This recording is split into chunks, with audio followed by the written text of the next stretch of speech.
Good evening, everyone. We want to welcome all of you here. It is Thursday, November 21st. It is our board meeting, and we are meeting at Legacy Campus in the boardroom. We'll begin with roll call, and then we will have the pledge and the mission statement by Randall. Larry Jepson, board member. Randall Bagley, board member. Steve Norton, superintendent.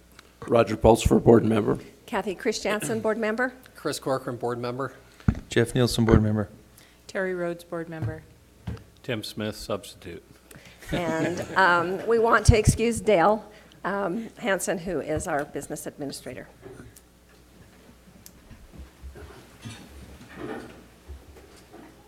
I pledge allegiance to the flag of the United States of America and to the republic for which it stands, one nation under God, indivisible, with liberty and justice for all. Our mission is to educate students for success in a changing world. Okay, thank you. All right, well, we're really excited to start the recognitions of our Teachers of the Year, and we're going to begin with 4 of them tonight. First of all, we'll have Cache High School present their Teacher of the Year, Mary Bybee, and Principal Hansen will be doing that.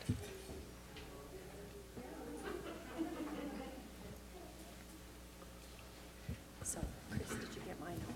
This is the one that you're going to present. Who's going down? Chris. I don't even know if I need a mic. It's for the people listening in. Doug? Do I talk before you? Yes. Yes, thank you. My name's Sheree Hansen, and I'm the principal at Cache High School. And our Teacher of the Year is Mary Bybee, and this is Mary. It's hard for me to even talk about Mary. We've been in education together forever, and I've taught her kids back in the old South Cache when it was 3 stories. We taught across the hall from each other. So now she works at Cache High with me, but she's more of a friend than a teacher, and she's terrific. I love her. An interesting thing about Mary, she teaches special ed at Cache High, and it's the hardest job in our building. She holds as many files as a regular teacher, plus she teaches regular English, and she does a great job. She's liked in the building on and off like I am, because we push kids to graduate, and it's the reason we're successful there. Our graduation rate's 92%. If you come there, you're going to graduate, and a lot of it's due to Mary Bybee. It's due to teachers that work their guts out to make these sure kids are studying and doing what they're supposed to. And I love her for that. She has 2 children of her own. They're married. They're not here tonight. Her husband's retired, so she kind of hates him. And she's looking forward to when she can stay home with him as well. But we love Mary, and it's definitely, she's very deserving of it. Her colleagues voted her for Teacher of the Year.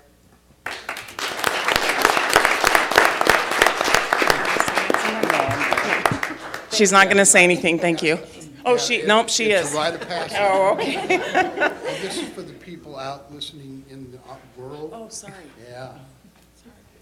Oh, no, I just want to thank everybody, and I'm so lucky to be able to teach at Cache County School District for all the years I have, and I know many members of the board, and I appreciate having met so many wonderful people here and teaching with them, and Sheree and Joel and Melissa, my school family, and just all the wonderful students that I've had throughout the years, so thank you.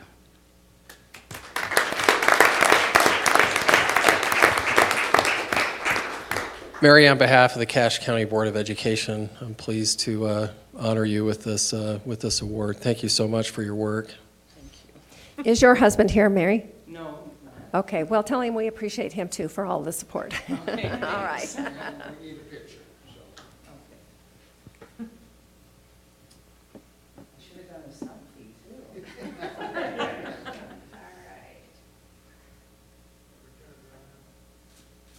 Oh, yeah, turn the Oh, okay. And can I get the board members on the edges?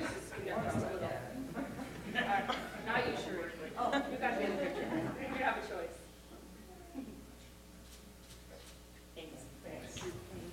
Thank you. All right, we would now like to recognize Pam Repko from South Cache Middle School, and Principal Snow will do the presentation.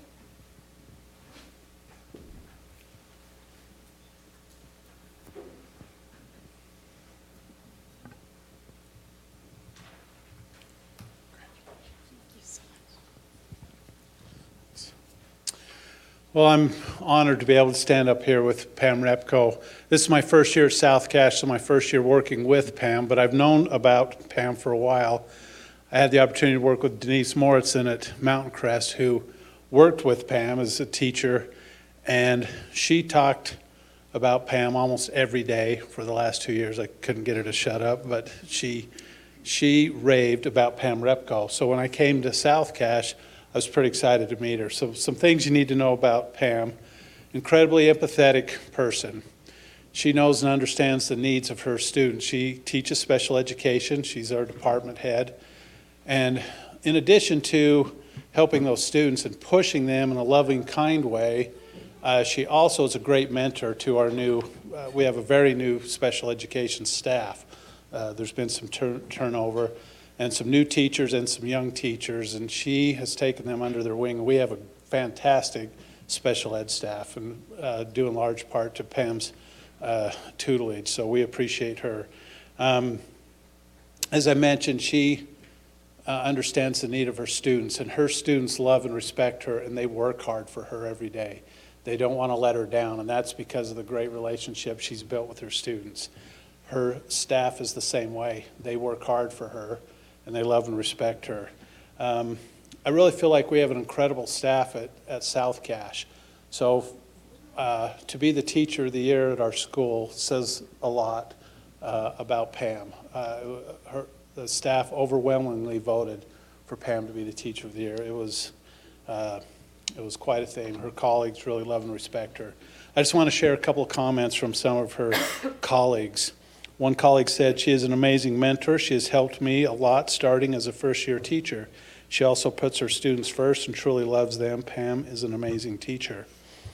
One of our counselors wrote, "She goes far and above what her job expectations require. She's one of the kindest people I know and is willing to take charge of anything without complaint. She works closely with all the staff and is willing to work around difficult situations. It is always a delight to see Pam walk through the door." Pam works tirelessly for students and teachers alike. She is always positive and is truly the heart of South Cache. So it's an honor for me to present Pam Repko.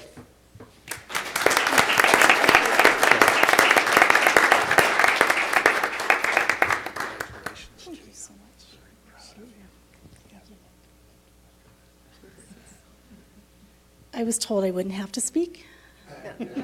I guess that was a lie. No, I just want to thank everyone as well. And what you said, Doug, our team at South Cache is amazing. And so for them to choose me is really humbling. I'm just honored to represent South Cache. And I want to thank you and Andy for everything. I don't think I could do my job without the support of you guys. I want to thank my husband and my family for their support as well, all the long hours. Just thank you for the award. I appreciate you guys.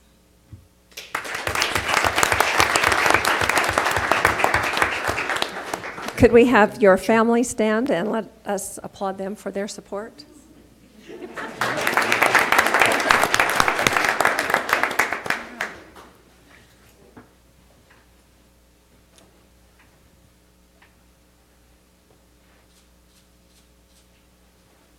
you get a picture? Okay. Next, we would like to recognize Chris Miller from Birch Creek Elementary School, and his presentation will be by Principal Wilson.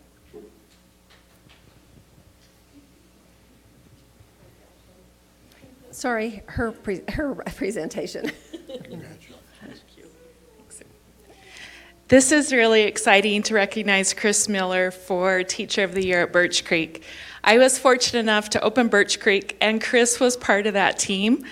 And looking over at her family, they've grown. She has all these littles now.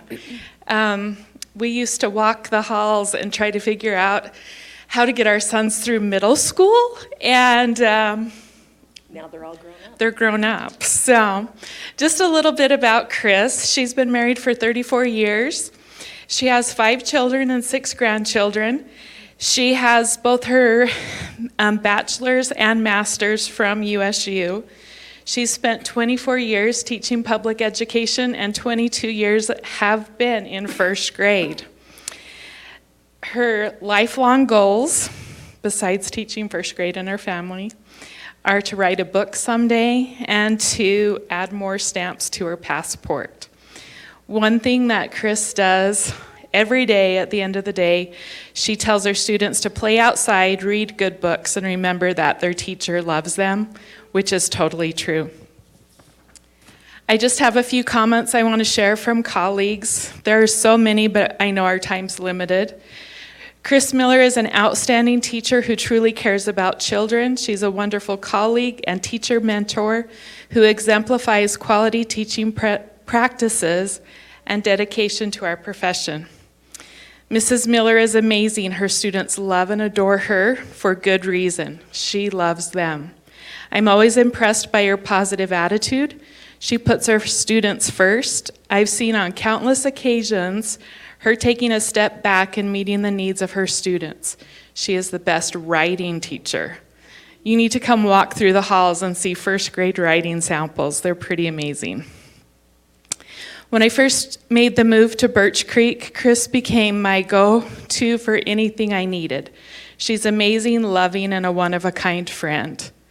One of her current colleagues also had children in her class many years ago, it says. Chris was my son's first grade teacher many years ago. He's a senior in high school now. He had a hard time going to school that year. She was loving and patient with him. As a mother, I appreciate her willingness to work with the two of us to find a solution. And she goes on to say what a wonderful colleague she is. I just want to end with a parent statement. Chris will know who this family is, but Chris Miller is more than an educator. She's a loving, kind, and serviceful person. She doesn't only teach her first graders the love of reading, but she teaches them they are important and capable of much more. Each of my 5 children have had the great opportunity to have Chris as their teacher. Each have come away from first grade not only smarter, but knowing that their teacher loves them. Congratulations, Chris. We love you.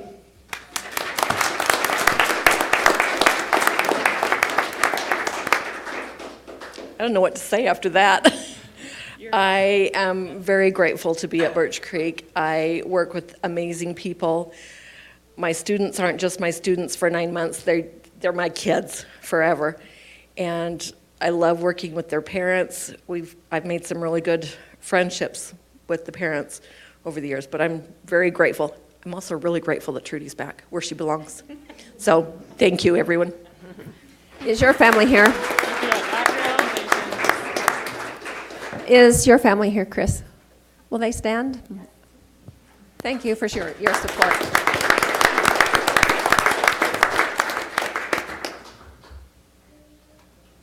We need a picture?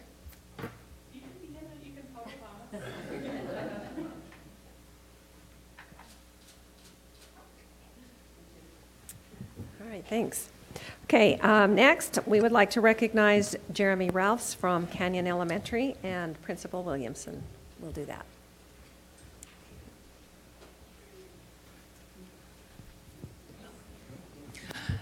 I love doing this. It is so fun. And I know I always will love it, but I think I love it in particularly more because being at Canyon, I've taught with Jeremy for years. So we've been friends for a long time, even before I became the principal. So it was just fun. And also you have to know that Jeremy's been on the short list for years and years. He's always one of the last people on our nominations. And it's like, it's Jeremy's year. And we're so excited about it. So Jeremy's a 4th grade teacher at Canyon. And like I said, he's been teaching with me for well over a decade. And he has always been not just one of the favorite 4th grade teachers, just one of the favorite teachers in the building. He's absolutely known as the book whisperer. That's probably the best thing I can call him is the book, and I gave him that term a couple of years ago, and it's stuck because he can get kids that hate reading, including my own child, to read and to like it and to love it. And we figured it out this year that it's because he develops a relationship with his kids around reading. And so he has conversations with them. I think at any given moment, you're reading about 5 books, right?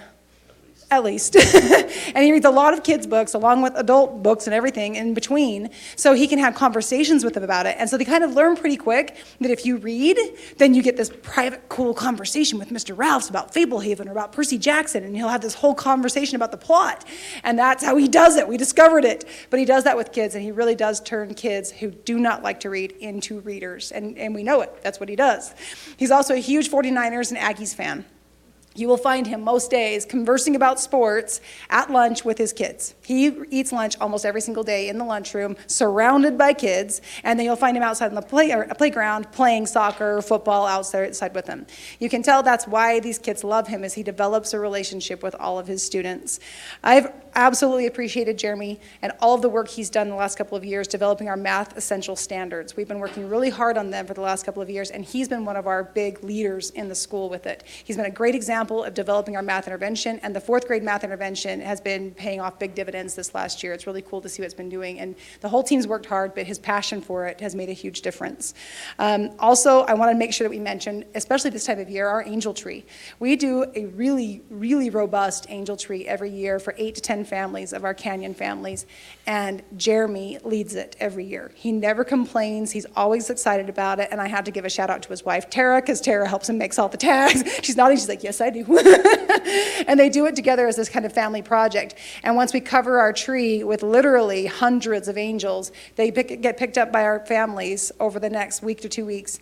All of the presents come in and everything. They all get in, under his umbrella, and he manages all of the wrapping and the tagging and the organization and everything, and then we deliver them all out to our families, which is really quite impressive considering we are a Title I school. So our families help each other, and it's under the direction and the passion of this man that he does this project. I wanted to mention a few things that you can hear this pattern in some of the things that some of his colleagues said about him in his nominations. Jeremy is a wonderful teacher. He really cares about his students and works hard to ensure they are learning everything they are required to in the 4th grade. So the students and parents love him so much. I love the relationship he develops with the students to help them succeed. He was instrumental in getting the GPCs going. The jumps I've seen in the math scores and concepts because of what's being implemented in 4th grade is amazing. Jeremy puts his heart and soul into teaching. His students know he cares for them and tries to be hard to be the very best that they can be. And you just take that times 10, and those are all the comments over and over and over. And by far and away, the most is about the relationships he develops with his kids. And that's why 5th graders and 6th graders are always coming back and hovering at his door and wanting to talk to him. So I just wanted to say it's just so fun. And it's my honor tonight to honor Jeremy because he absolutely deserves it and has deserved it for many, many years. So congratulations, Jeremy. You're welcome. I didn't know I had to do this. I talk better with kids than I do adults. I avoid the adults sometimes. No, I'm grateful. I'm grateful for this. I'm grateful for all those that support me. My kids and my wife sacrifice a lot so I can do what I do. I love my job. I love kids. I love teaching. It's the greatest job in the world. I also am grateful for my mom, who passed away when I was 14. And shortly after she passed away, I'd get random strangers coming up to me all the time telling me that she had such an impact on them when she was a teacher in 1st grade. And that's the reason I went into education. I get a lot of the personality in the classroom from her, and I'm grateful for her. She's still always with me, and I love her, and I'm grateful for her. I love what I do. This is the greatest job in the world, and I appreciate all of you. Thank you, Stacy, and thank you to all of you guys.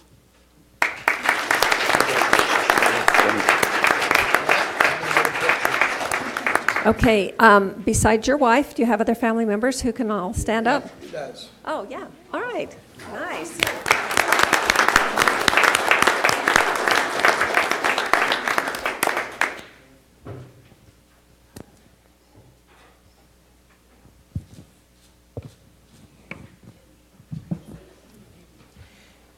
Thank you so much. We have great teachers here in Cache County School District and appreciate each one of them so very, very much. If you have a child who goes to school in this district, that child is very lucky because we have such awesome teachers. This is probably a really great time for those of you who don't want to stay to the rest of the meeting to sneak out, but you're welcome to stay if you would like. And our next section will be public input. Okay.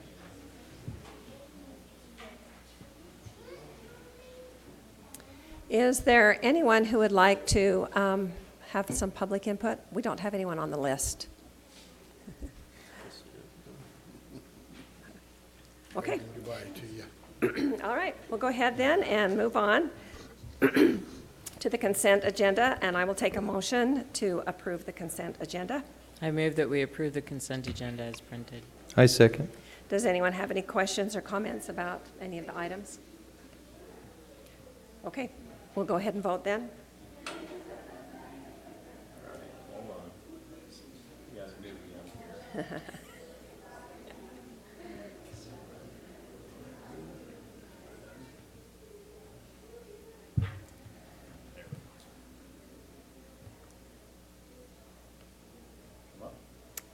I don't have one yet. I don't either. Oh, there we go. Now it'll go. If that's the little lines going over there.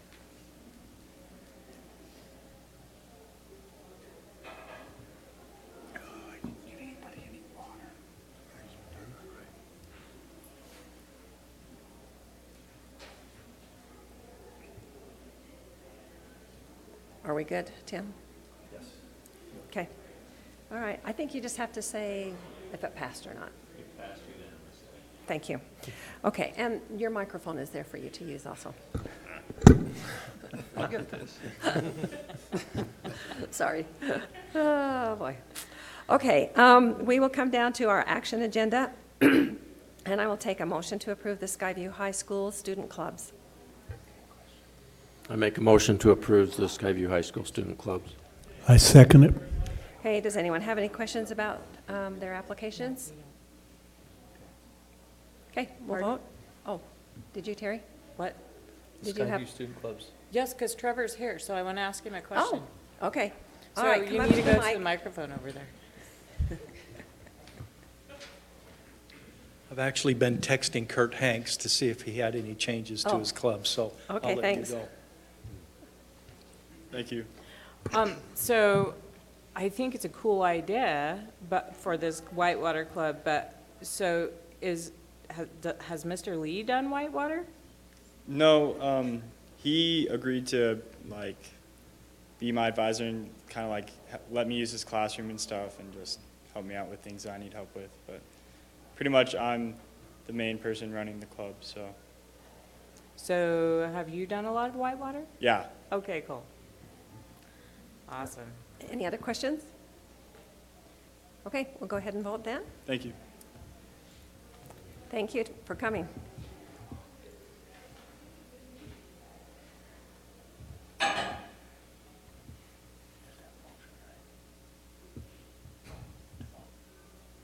we have to have a motion? We already did. Yeah, we did. Oh, I made the motion, and And I Larry second seconded it. yeah. You guys are gonna be here all night. Who seconded it? Larry. Larry. I missed that one. You're doing great. Yeah. All right.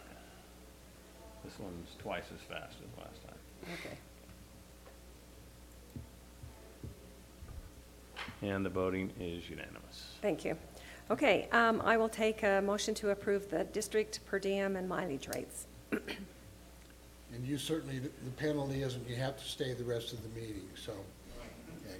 You can just take word back that the club's passed. Thanks for coming so much. But you can stay if you want.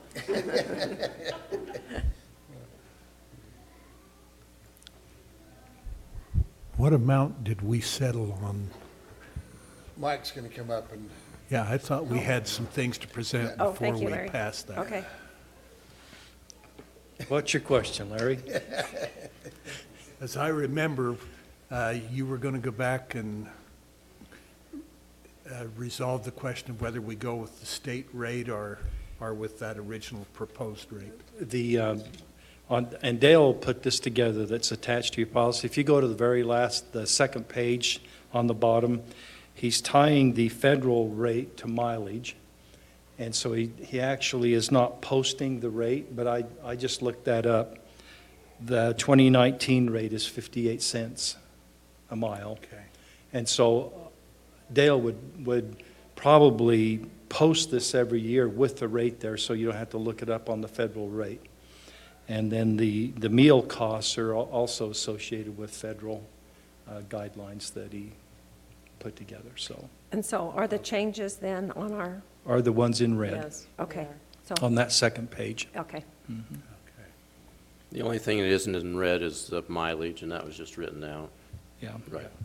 Yeah, when I looked it up here, it'd be, what you're approving tonight is 58 cents. Okay. And Dale was okay with that? Mhm. Okay. All right, I will take a motion then to approve the per diem and, let's see, where is it? I Mileage move that rates. we approve the per diem travel policy. I second. All right, any other questions? All righty, we'll go ahead and vote.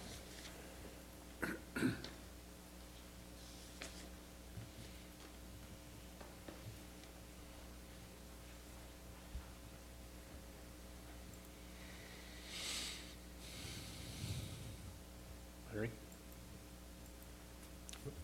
Okay. Okay, it's unanimous. Okay. I was gonna set an all-time record and beat Dell, but. All right, thank you. And thanks for bringing that up last time, because that makes a lot more sense to have it be the same as the federal. Was that a pun? No, what did I say? It makes a lot more More sense. sense? Oh. Yes, it was a pun. I'm very clever. Good job. Okay, we'll go to the reports. And our first report tonight is on the assistive technology demonstration, and Robert and Joel are going to be doing that.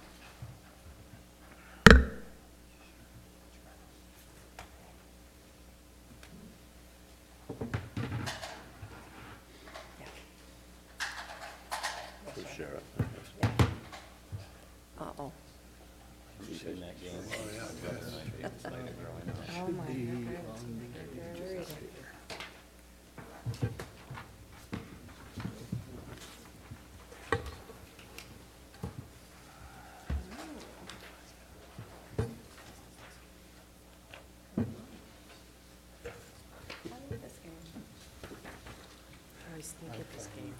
If you don't know Robert Woodbury, Robert is our assistive technology guru in the district. He tortured me one day with this kind of a device, and I want you to be tortured as well. Actually, it's a really nice way to understand how some of our kids communicate. Some can't do what we're doing, and he helped me understand a better way to help some of our kids who can't verbalize, and I'm going to turn the time over to him. Hello, how are you? Hello, how are you? Is that, yeah, I guess it is on. Hello, how are you? My name is Robert. I work as the Assistive Technology Coordinator for Cache County School District. I point to symbols to communicate. Are you ready to have fun? I'm not going to do that the whole time. But as Joel said, we have a small but significant population of students we work with who are nonverbal or have very limited verbal ability. And when you can't just open your mouth and let your thoughts and feelings fly out, the world is a lot harder place. And so one of the things we've done for a long time is try to work on alternative communication strategies. Some of those, everyone has a piece of paper in front of them that just has a bunch of symbols you can point to get your point across. We also distributed some iPads with an app on there. That's the app that I just used to yammer at you for just a minute. And the idea here is we're going to take just a few minutes, and rather than just me demonstrate it, we're going to have you participate in this. So there's 3 sets of the classic game Kerplunk in front of you, and hopefully we can arrange the rolly chairs so we can have groups of 2 or 3. The idea here is that you will use either that sheet of paper or that iPad, and we're going to have to share the iPad a little bit, to take a few minutes and actually play the game, but you cannot use your mouth to communicate. I mean, you cannot use your verbal speech. You can grunt or gesture or cry or laugh or whatever you need to do, but you are not allowed to speak other than communicating through your piece of paper or the iPad. So if you have an iPad, you can turn that on, and there is, did we already get the apps open there? There should be, if we push the home button there, just push it. Oh, I think we'll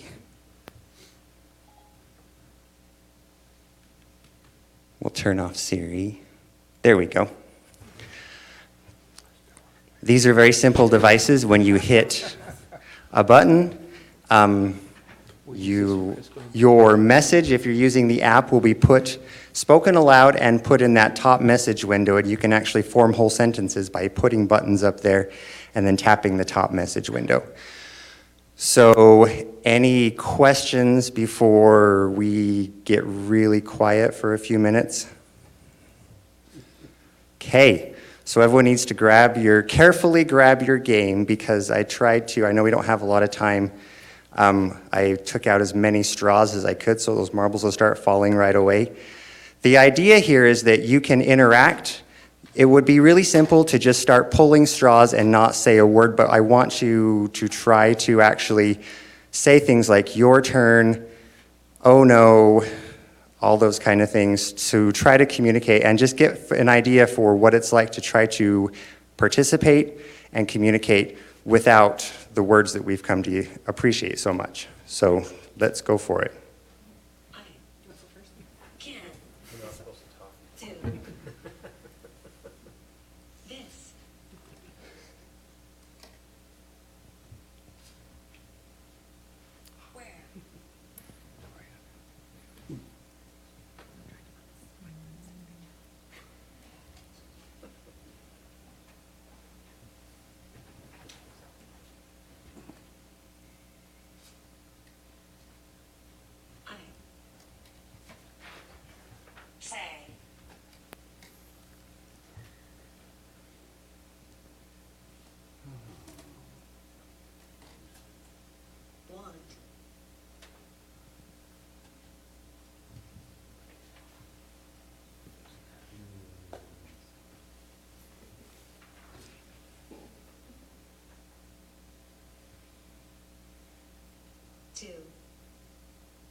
Say more.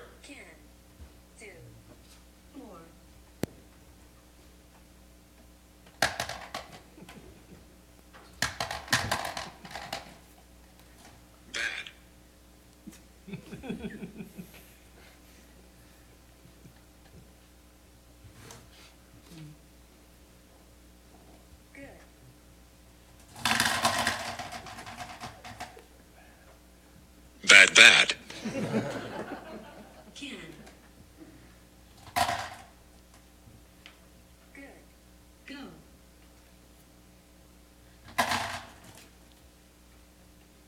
Sorry.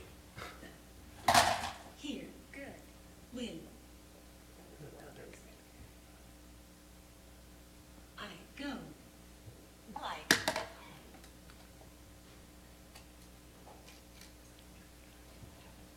Go.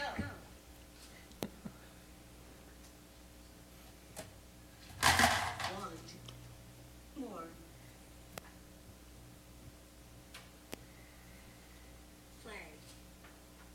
All done.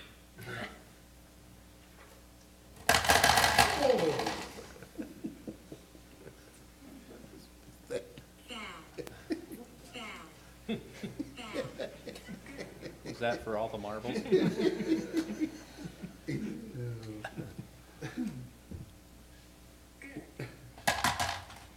You're not nice.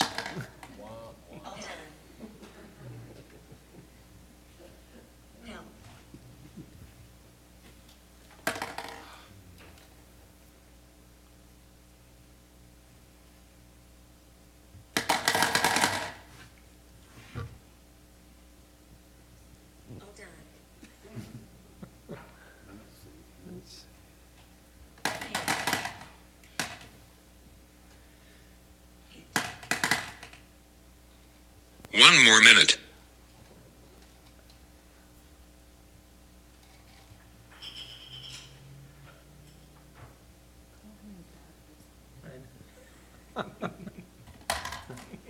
Play. Excited.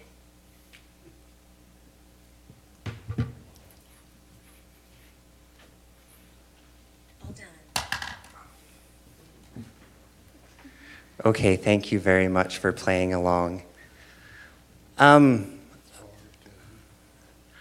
curious, any reactions to, this is obviously a very limited experience. It's nice to know that we can do this and in a couple minutes we'll be able to turn our voices back on. And I take that for granted so often in my own life. I'm curious, any responses, any reactions to that experience? I just have one comment from when I was teaching school and these first came into being used. It was just really fun to watch the kids who hadn't been able to communicate before have something that they could use to say hello, how are you, or whatever. And it seemed to really lift their spirits as well to be able to do it. Wonderful.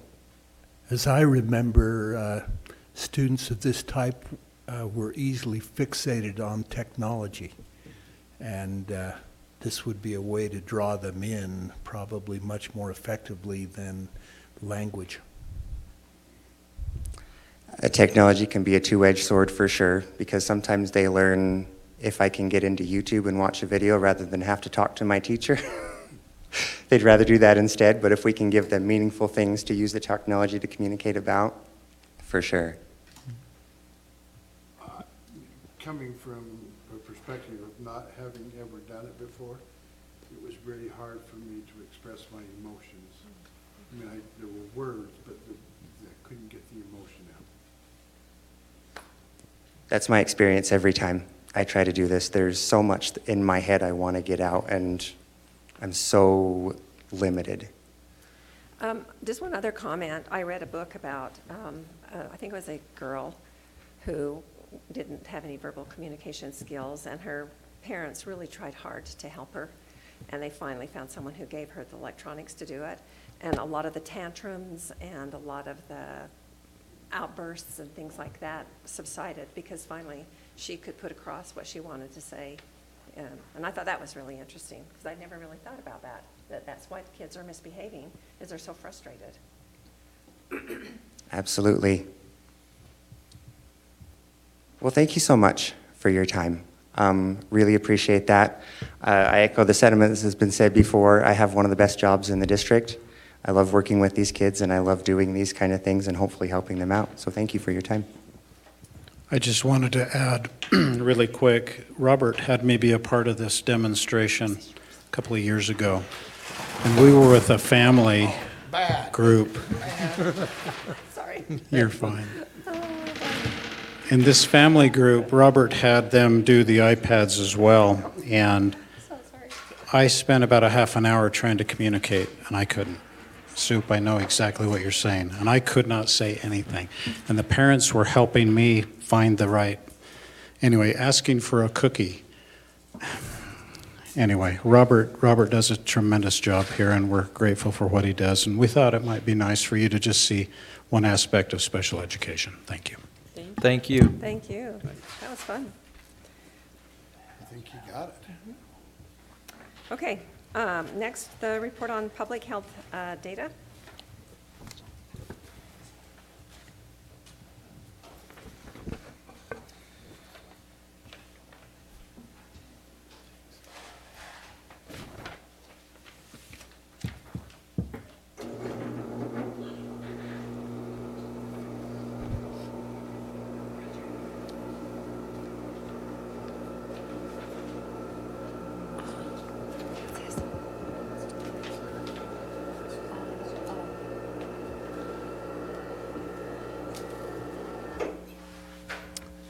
Okay, you can ignore the handout. It's the next presentation, so we'll use that in just a minute. Each year, at least for the last 2 years, the state of Utah has sent us what's called assurances. And the assurances are that as a district that we are doing certain things to assure that our students are taught some certain things in our health classes, and that we're doing some things with you as the board. And one of those things is providing some health data information to you on every other year. So this is some health information data that I was sent by the state. I am not an expert on this data, but we're going to just walk through it so you're familiar with what some of this data looks like. So this is the assurances that I sign, is that we'll look every 2 years. The board will take a look at some teen pregnancy, child sexual abuse, and sexually transmitted diseases and infections data, and any pornography complaints or other instances reported. So this is the Utah adolescent birth data. So this is the rate of adolescent births for youth, young ladies ages 15 to 19 per 1,000 students, per 1,000 females. So you can see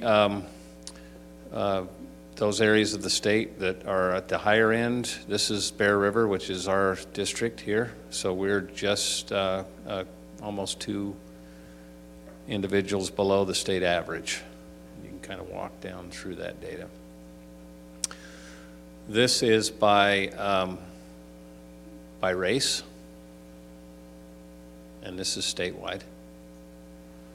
This is by ethnicity, which they collect a couple of pieces of ethnicity, so you can see there might be some concerns there for the Hispanic population and birth rates in 15 to 19-year-old girls. This is 15 to 19 by small areas, so now we're looking at it by city. So you remember our valley-wide rate was 13.2. You see 13.1 there in Logan, so they're very close to the valley average. And then as we walk through the other communities, that doesn't have all of our communities, but our major communities. So here's Smithfield, 10.4. Cache would be all of our other Cache communities there. Here's North Logan. I don't think I missed any on there. They don't have Providence and River Heights and Millville, just those main areas. There's Hiram. That's what I missed. Any questions about that data? Wonder about that. This is substantiated child abuse counts for Cache County. There's a table. There's actually a bigger report in the handouts that are on your thing that show that for all of the counties across the state, but for the purpose of the presentation that's up on your screen, I just pulled what Cache District looks like. And this is longitudinal data that goes across from 2007 to 2014. The state didn't have any more current data, but said they would send that to us. So you can see it's not an upward increase. It fluctuates going up and down, but this was the highest, in 2014 was the highest reported number of cases in that 7-year history. You know, before you move to STDs, the child abuse full report was interesting, and did you look at that, Chris? The full report? It was interesting to me that as I was scanned down through all of the counties, for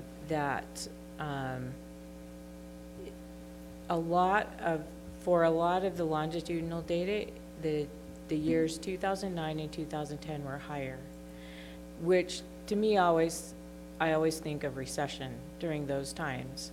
And so I wondered if we could draw some correlation there between hard financial times and child abuse. That's interesting. For looking at the future, because they say, those who know say that there's another recession coming. Yeah. And so if we would need to be more aware of that during harder financial times. Finances certainly put more of a stress on a family, so, anecdotally, that makes sense. It'd be interesting to look at that over a longer trend line. Sexually transmitted diseases, there's a lot more in the report than I'm going to show you, but I'm just trying to give you an idea of the trends. So this is the U.S. rates are on top on the black line, the Utah rates are on the bottom. So you can see that in Utah, the rates of per 100,000 in the population are quite a bit below the national average, but the trend line is still the same. So we're climbing there. This is rates by sex, male and female, in Utah between 2008 and 17. And again, well, you can see a little higher rate, a little higher climb, a little steeper climb, especially lately with females on that. This is chlamydia rates, so we're going to look at 3 different STDs here. And this is just another different way of looking at the male-female and by age. So you can see on this one specifically that the chlamydia rates are pretty high, 15 to 19 and 20 to 24, but then you start seeing significant drops after 25. The other interesting thing reading the full report was that the researchers wondered if, or suggested that the reason that girls look so much higher than boys is because girls go to the doctor and boys don't. Yeah, and you certainly have some of those reporting issues going on. That plays in a lot of different data sets that we look at on social issues. State total, you see that 323, and then the Bear River, I should have highlighted that in red, is down here toward the bottom, so you can see we're well below the state total. You can see the kind of areas. So we look more rural as far as rates in Cache County. So here's gonorrhea rates. Again, very similar curve line from Utah to US, but we're significantly lower. Here's by male-female. Now this one, the male has the sharper trend lines, and you'll see that here as well. I don't know if you paid attention, I didn't, to their hypothesis here, because that contradicts the reporting item. So you've got a lot more males. Is this the one that had the much higher incidence of males having sex with males? Is that what gonorrhea is? Yeah. Or was it syphilis? Yeah. I can't remember which one it was. But again, you've got those age groups. This is state total again, and now you can see we're almost 3 times below the state level in the Bear River District. And again, we look very rural here. And this is the syphilis rates. Some interesting things going on with the Utah trend line that doesn't play out in the US. Here's the male-female again, that it's more of a male-dominant disease, so, but you can see that male line matches that trend line on the state that we just looked at. And then here's by age group, and again, this is just looking at males. Interesting spike there in the 55 to 59 range. And then you look here, and this is, we're quite low on this one. But some counties, the ones that are typical of our size are reporting much lower rates. These 2 slides really don't have to do with the data, but, and I believe I uploaded this so that you have access to this presentation. And this is probably the most important part for you as board members.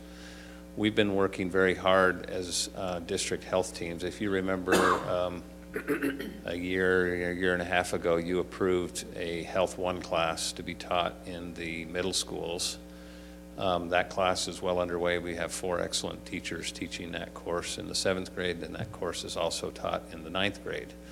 And last summer, we got those teams together, and they spent a considerable amount of time working on the materials, especially the sex education instruction that we have in the district. And we adopted a new textbook. We also did some work on some online materials. This link on the bottom of this slide, you empowered the committee. There's a committee of parents and health professionals across the valley that are helping us go through these materials and approving those materials. It's called the Sex Education Instructional Materials Review Committee. And so we've been doing that work. We have been through these materials and the committee's approved those. So if you click on this link, you'll see the chapter in the textbook that discuss that, and you'll see the videos that they're watching in those lower grades or in that 7th grade class.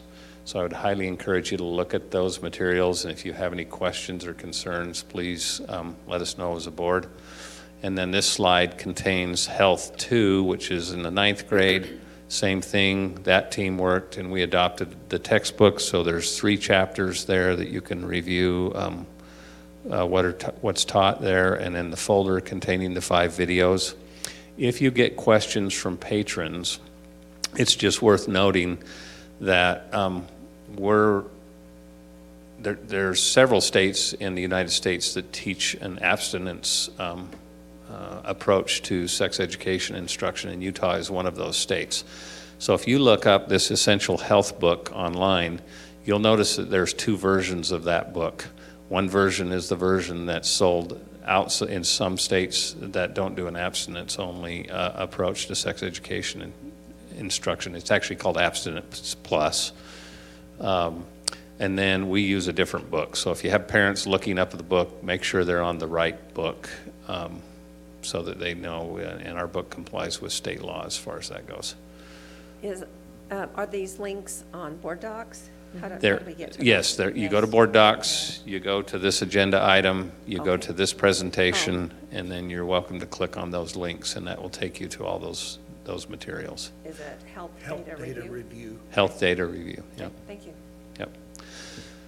The committee will meet again in January. We'll meet 3 or 4 times a year. We're systematically now working our way through the other content areas that have sex education instruction. So we're working through our adult roles classes, our medical anatomy and physiology classes, our human biology classes, to make sure we're in compliance with state law with regards to the instruction and that the materials are being improved. We also recently had the state come up. We had probably 30 people here in the boardroom, teachers that teach in those areas. We ran them through a training. Teachers have to be trained every 3 years, new teachers when they come aboard, so we're doing very well on that.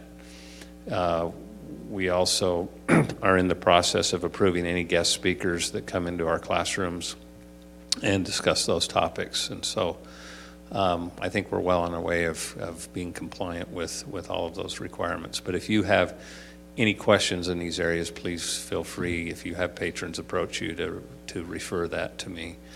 For example, we had an individual out at one of our high schools write me this week with kind of a formal complaint, which I need to take back to the committee, because it's required by law now that we report those complaints back to the committee, and then those get reported to the state. So we'll do that. The links on board docs aren't live in your PowerPoint presentation. Oh, I checked them. Okay. I can't make them work. If you right-click on them, does the link come up?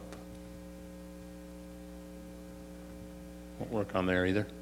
Okay, I'll send those to you in an email so you have those. Any questions about this data? Any questions about the Health 1 or 2 class? Appreciate you approving that class as a board, because I think it's making an immediate impact in our middle schools. And it's a whole bunch of content on suicide prevention, mental health, addiction issues, and all kinds of things are taught in that health class in the middle school. Okay, thank you, Tim. Are you doing the one on public health data also? The audit? The audit's next. Oh. We just did the public. I am. Yep, the audit. All right. This presentation's a little longer, but we're going to try to get through it a little faster. So, give you a little bit of context here. As you can imagine, with the evolution of technology and networks and wireless access points and student data privacy and all of these issues, there's just a lot going on in that arena. You hear in the news different things about sites being compromised or your personal information being compromised, and school districts have to worry about that on a regular basis. We used to have a map pulled up of cyber attacks that our school district gets on a daily basis, and there's red marks all over the map from all over the world, Eastern Europe, Russia, China, where people are pinging our network every single day trying to gain access to our information. And so you wonder what people have to do in life to spend their time doing that, but I think it all comes down to money, and we'll talk about that in a little bit, as they're trying to get access to that data for financial purposes typically.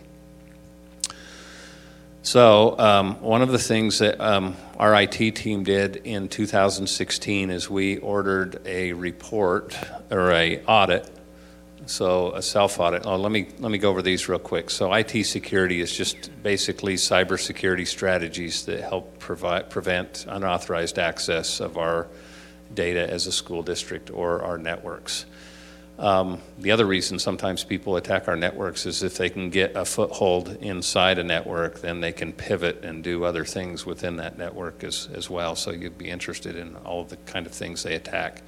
And then data privacy just relates to how a piece of information about you or about a student is collected, handled, and governed within an organization. And there's been a lot of emphasis on that. So in 2016, we ordered a report or an audit by the UEN, which is the Utah Education Network. They run the entire network for education in the state, and they have a kind of a SWAT team that goes out to school districts. They spend an entire week with us. They bring in a black box, they bring in personnel, and they basically spend the week trying to compromise our security systems. And at the end of that week, they go back and write a report for us that gives us some recommendations on some things that we can do within our district. They use a series of controls. They're called CAIS controls, and these are some of the areas they look at. So these are the basic ones, and I just highlighted a couple of issues in there about software and hardware inventories, vulnerability management, monitoring, what our protections and defenses are, what do we do if we lose data, what are our data recovery techniques, how do we protect data, some of our security awareness and training, and incident response, how do we handle those things, and do we do penetration testing to ourselves to see if we can tell how vulnerable our networks are ourselves. So this is the results of our 2016 audit report. This is on a 10-point scale. This isn't unusual from districts around the state. So we got a 3 out of 10. So if you can read that, highly exposed, unsatisfactorily protected. So I wasn't really disappointed in this. I was happy that we had a report that gave us a starting point of where we could go to work with some recommendations of the type of things that we could do. So after we got this report back, and you've seen these, you passed these as a board, we wrote an IT security plan and a data governance plan. Those are quite lengthy plans. They're posted on our website. If you ever want to have some exciting reading, you can go read them. But these is just kind of a plan of the strategies that we were going to take as a school district to try to remediate some of the concerns that came up in that audit. We also hired a security officer. He's sitting in the back there, Kevin Womack. It's not all he does, but about half of his time is spent addressing the controls and things in this audit report. And it's a huge job of reconfiguring, doing things with inside our network and with the tools that we have to secure our network. We also assigned someone in our organization to be a data privacy officer. So the person that used to do our website is now half-time our data privacy officer, and Jenda took over our website, which has been great. but its data privacy officer's role is to protect the data here at the school district. In 2019, which is just this year, we ordered a second audit, so we're about 2.5 years away. This is the result of our audit. I was hoping for a 7, we got a 5.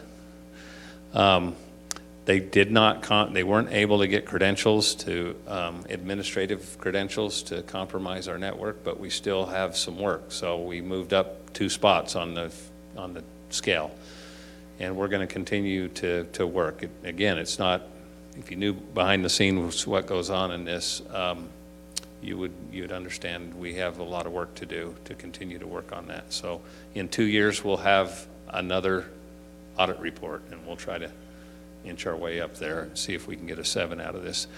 One of the things that we did this time is we're forming a security team. So we're going to expand our team a little bit so that Kevin has some help with folks like Scott Rigby and Dell, who manage our financial systems, the data privacy officer, myself, some of the people that manage our networks and servers, and we're going to try to make do a little more groundwork to make some progress on these audit reports. These are the critical risk vulnerabilities that they identified in the 2019, and some of these things won't mean too much to you. The one that you maybe hear most about is the social engineering and phishing attacks. We are hit hard every month on these, and we have had some teachers financially give credit card numbers and do some things that we wish they hadn't.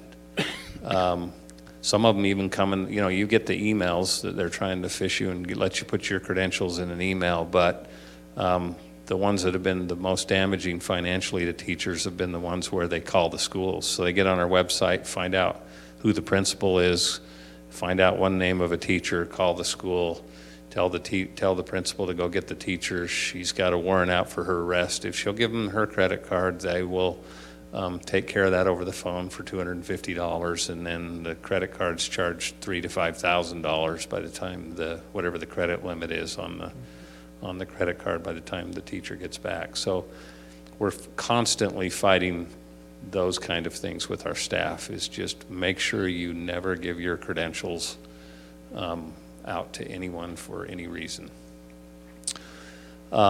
Anyway, here's another page of our high-risk vulnerabilities that we'll be looking at. So, in addition to that, currently the state auditor's office showed up this fall and said they were tasked with doing a security audit and data security audit on all 40 districts in the state. So they have had equipment in our district running scans on our network, and I foresee that you'll see a report from the state at some point this year reporting on the health of all 40 school districts when it comes to IT security and data privacy. So it'll be interesting to see how we do on that particular report. This office doesn't have nearly the experience of the team that we bring in. The team we bring in says we will compromise your network, and it's just a matter of what we get and that thing. So this group's not nearly as experienced, so we're having a fun time working back and forth with them to provide that information to them. Okay, last item, student safety. This is kind of switching gears away from IT security, and this is what your handout has to do with. So every year, our principals are required as an agenda item with our school community councils to cover student safety and how we are protecting schools in the Cache County School District. And the reason I want you to understand something about this is you may get asked questions from our patrons is, what are you doing to protect our kids who are using the network in their classwork and while they're here at school? So we're going to just quickly walk through some of the things that we're doing. The page that you have is a report that I'm required to provide to the schools with some talking points that they can talk about in their school community council meetings. So it goes through some of the things with our acceptable use policy, what some of the filtering things we're doing, some monitoring, supervision, that type of thing. So let's just talk Quickly about policy and plans, you saw the you saw the data governance plan, the IT security plan. We also have an acceptable use policy. That policy you approved a couple of years ago, which basically details how both staff and students should be using our devices within the school district. So that's been changed recently. As far as filtering goes, we're required by SIPA, the Child Information Protection Act. It's a federal act to filter any device within our school district that we sponsor. So we do that in a couple of different ways. So iBoss is our filtering system. It's actually hardware that sits in our server room, and all traffic that goes out seeking information outside of the school district is filtered, and it's filtered by category. So it's usually gambling, pornography, alcohol and tobacco, those types of categories. And this filtering company is trying to do their best to stay on top of blacklists, whitelists for this type of information, but they're not foolproof. Filters are not foolproof on what gets through those filters. In addition to that, we decided a couple of years ago with the proliferation of Chromebooks, so we have over 11,000 Chromebooks, which is what you're using as a board today, in the hands of students, that we put another layer in place. So we have a program called GoGuardian, and we filter students using Chrome device or Chrome browsers within our school district when they sign in. And that is also category filtered, and just gives us another layer of filtering for the students.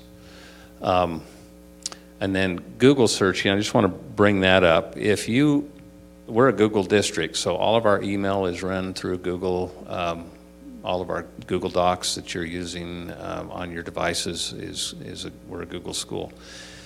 They actually do a really good job for educational entities in filtering what kids see when they put in a search term.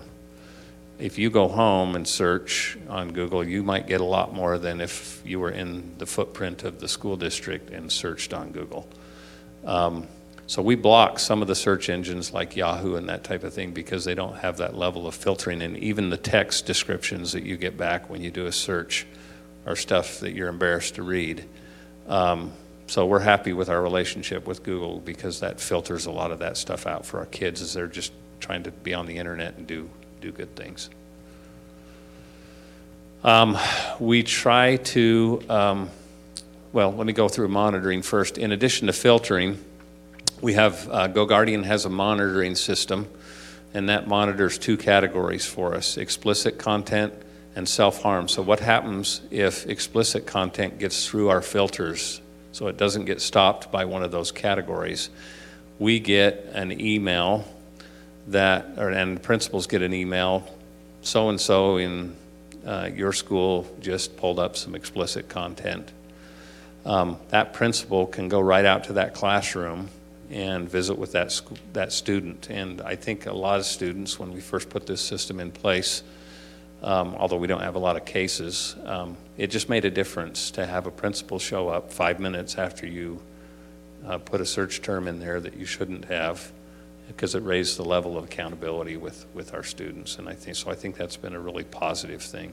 The self-harm category, those come across. I don't know if you've seen the suicide rates among adolescents in our county, but they're really scary. I think there's over 325 emergency room visits in a year. I think the last time they took the data, which was in 2018, which if you looked at that growth curve, it's almost straight up over the last 4 or 5 years. So every time a student searches something on self-harm, the principal gets an email. Actually, one of my tech guys also confirms that the principal saw that email, so we can respond to that. So it's another layer on the Safe Utah app that the state is pushing, which has also been a good thing, that we're kind of watching that. And there's been a lot of cases, but there's been 4 or 5 that I think have been game-changing as far as calling parents and letting principals know that there's at least some ideation out there among the students that the parents have been very happy to be aware of. We preach still that one of the best methods, even with filters and monitoring and technology, is to actually have adult supervision when our students are using devices out in the school. Don't give a classroom full of students devices and then leave them to their own devices without some supervision. So we ask teachers to supervise. You've got an example on your screen of actually GoGuardian will allow teachers in a lab setting to monitor all of the computer screens. If they've got 30 students in the lab, they can watch what all 30 students are viewing at any given time. And then it never hurts to have a student supervision with an adult in the room. It just helps that as well. Some other protections that we have, anonymity. So we provide email accounts to our students. Every one of those email accounts is anonymous, so it'd be hard to tell who that student is. So as they're interacting online, nobody's going to know who AYMUGCA is. So it's not their first name, dot last name, and that type of thing. That's one of the precautions we take. For our elementary schools, none of our elementary students, all of them get email, but none of them can email outside the footprint of our district. So they can't interact with adults or even other students outside our school district using our email system. So that's been, I think, very helpful and gave some assurances to some parents. Oops, I went one too far. We do differentiate filtering based on levels, so we have different filtering, much more restrictive filtering in our elementary schools than we do our high schools. When students get up in high school, they're doing reports. They're doing a report on abortion or a report on suicide prevention, and if they put those search terms in an elementary school, they're filtered much differently than if they're at a high school level. So if you had a student doing an STD report that they wanted to do for a class, that would alleviate some of those issues. We don't have access currently. I know there are districts that allow access to social media, but your board policy reads that we don't allow access to social media. And so that's still the case officially, is we don't open that up, except we do have and have had some classes where social media is the content of the class. So we will open it up for a specific class so they can do their homework during the class, and then the teacher monitors that with the students. We also restrict some of the services for students 13 and under. Any student 13 and under can't legally sign up for an internet account without or an internet site. They can't go to a site and say, I want to register with YouTube as a subscriber unless they have parent approval. But it doesn't mean that they can't lie and say I'm 14, not 13. So there are several services that we just restrict for our schools that have students in them that are under 13. So some of them are innocuous and they're not self-harm, but we kind of have to blanket that a little bit. Some of our challenges. So from radar detection, back when you used to have the thing in your car, so when you were going down the highway at 80 and a 55, you'd know when the police were down the road with their radar protector. It's no different on the internet. Every time we come up with a filter, somebody else comes up with a way to break the filter or get around the filter. One of those ways that students do that is through virtual private networks. So they download an app on their phone using their network, and then they come onto our network and it lets them route through Korea or Germany or whatever the case may be and get around our network. I've actually done interviews with students to try to determine why they're doing that. Their biggest reason is, well, you block social media and I want to be able to have my Instagram. So I don't think in most cases they're doing it deviously to get to something that's inappropriate. I think they're doing it to get around things that we block that they use as teenagers. But we purchased about a $60,000 device that we're working with that will help us alleviate some of those issues with that. Another big thing is SSL encryption. So the way filters work is, Kevin will laugh the way I explain it because he could explain it a lot more technically, but the way a filter works is there's what's called a man in the middle. It's actually a computer in the middle. So when you put a search term in your browser, and that goes and requests that information from that server out here, the man in the middle is the filter, and it basically says, no, you can't ask about that thing. You can't put in that search term. Well, all of the big companies have put in SSL encryption because they believe everybody on the internet should have a private experience when on the internet. So it's making it difficult when Apple and Google and others put this SSL encryption to protect the adults in our community of having private interactions on the internet. But it also means when the kids are on there, it eliminates that man in the middle and encrypts that search term as it goes through and makes the man in the middle much less effectual. Does that make sense? Mm-hmm. So that's been a big challenge for us.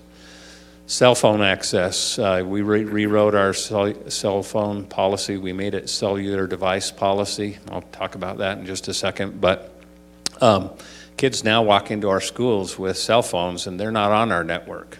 They're on their own network. So it's easy for them to do whatever they want on their own network. In addition to that, another issue is cell phones can be hotspots now. So I can not only walk in with my cell phone and get to what I want, I can turn my cell phone into a hotspot, and 5 other kids in the school can get on that hotspot. So on at least our 11,000 devices that we have out there, we can stop some of that because on our device they can't get around those things. But if they bring their own device into the school, they can. So that makes things a little bit more challenging. We do have a school we found out was sending devices home. That's something we haven't chosen to do as a district yet. And they've even purchased hotspots for the kids and are sending those home. So we are trying to get there are school districts in the state that send devices home. We do have to come to terms with that as a district on whether we think it's our responsibility to provide students with devices and internet access when they're at home. Canyon School District spent $1.5 million to purchase hotspots for their kids so that they can do their homework at home. Some school districts have internet on their buses so that when teams are traveling on long road trips for events, that the kids can do their homework on the buses. So that's going to be a challenge as we kind of address those issues and decide as a school district, you know, how far does our responsibility when we require digital curriculum to provide that curriculum outside the school footprint. And then the Internet of Things, that's going back to the now cellular policy instead of cell phone policy, is, you know, from watches and other types of devices that those are proliferating out there, and we're going to start to see more and more wearable technology.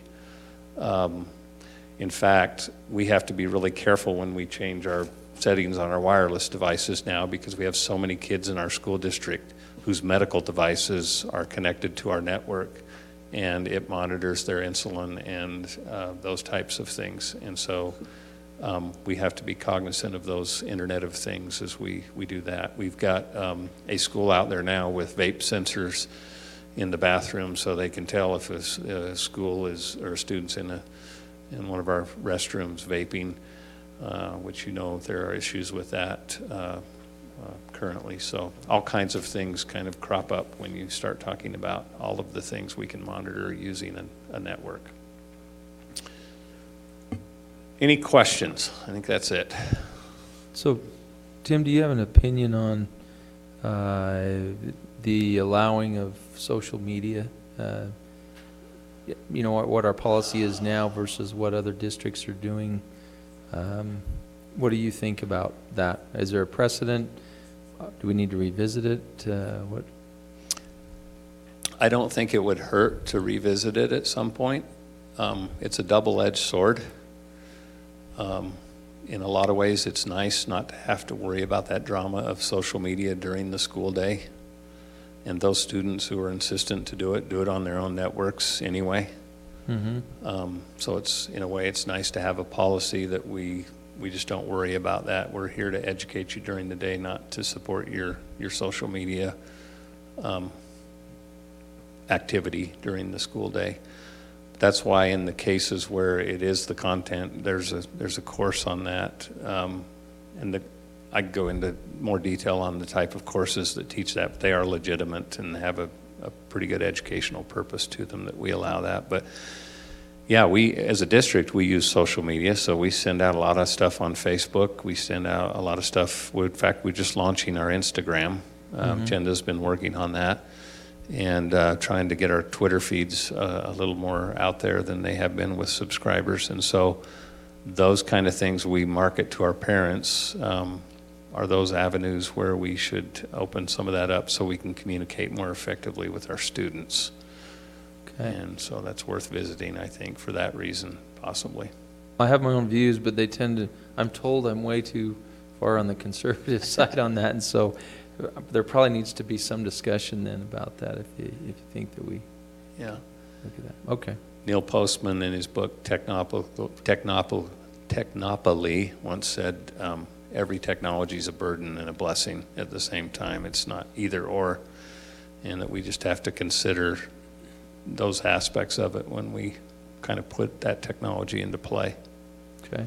And one other question. When you mentioned these other districts that provide take-home devices and internet service, I mean, that's quite a sum of money. I'm trying to figure out how I would explain that to the justification of that to somebody.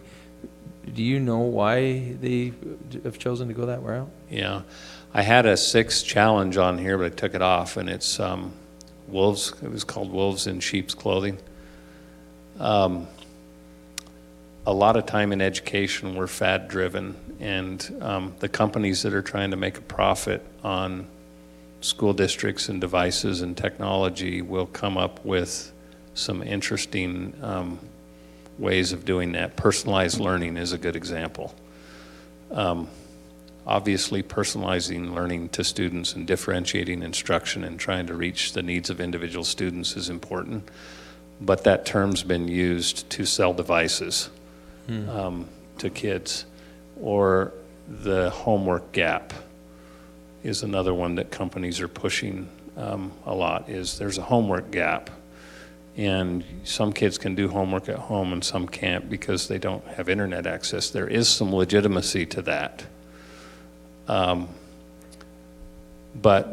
there are things out there for homes with that need internet access for $10 a month. There's some avenues. So it becomes an issue of, are we as a school district responsible to provide that internet access to homes any more than any of the other utilities that are provided for students? So I don't know, it's a difficult question, but sometimes I think those things are thrown out there to sell devices, if that makes sense.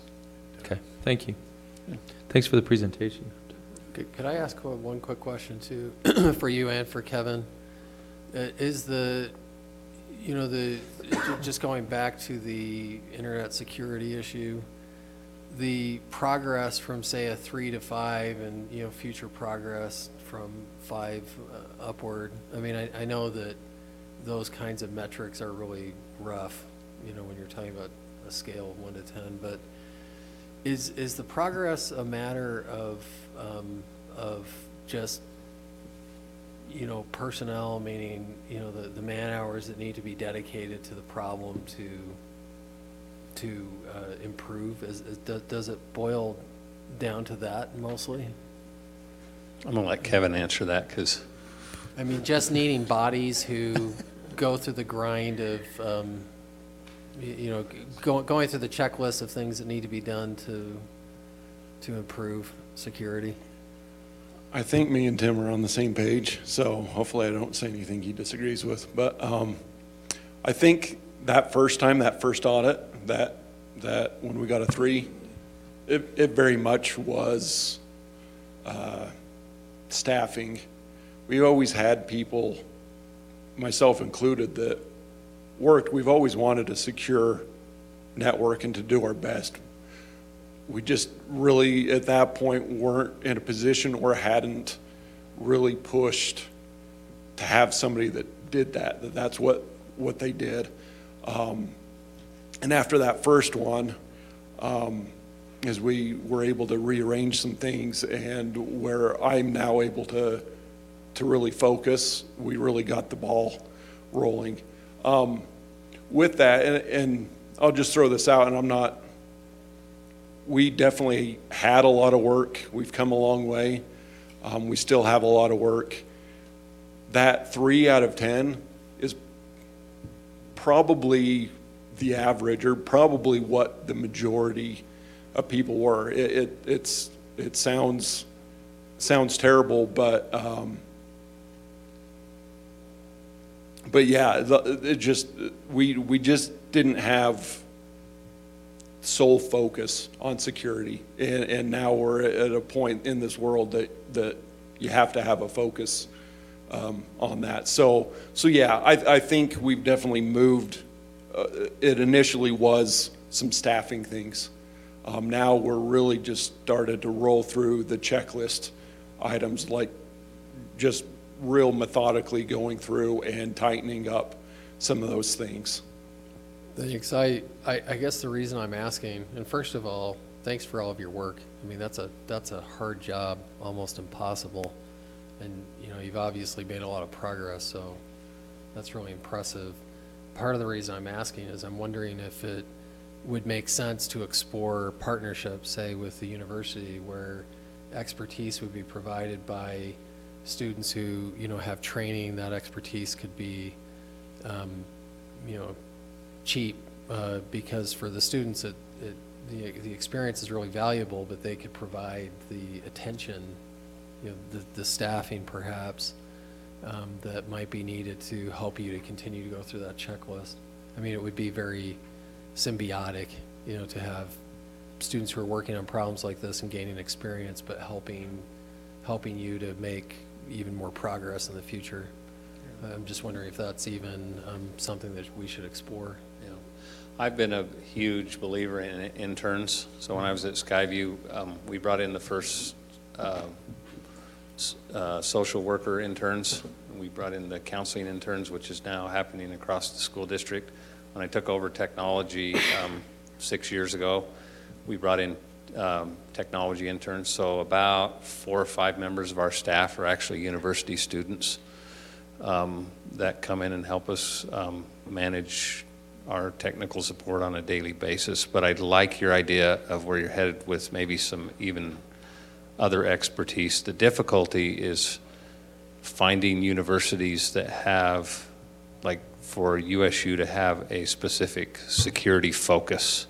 So if you know of some programs up there, at least the MIS and BIS programs at Utah State seem to be more heavily focused on information analytics and that type of thing, but maybe they've changed and I just haven't kept up with that. Well, I'm the head of that department now. Yeah, and I knew that. That's partly why I'm asking, because Yeah. I've actually exchanged a lot of emails and had meetings with people over the past couple of weeks where we've talked about this as a big priority. Yeah, And that'd be so, fabulous.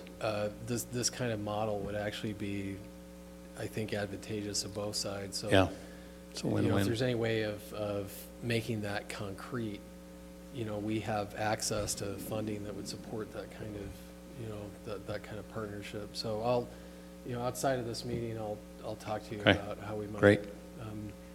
You know, how we might explore that.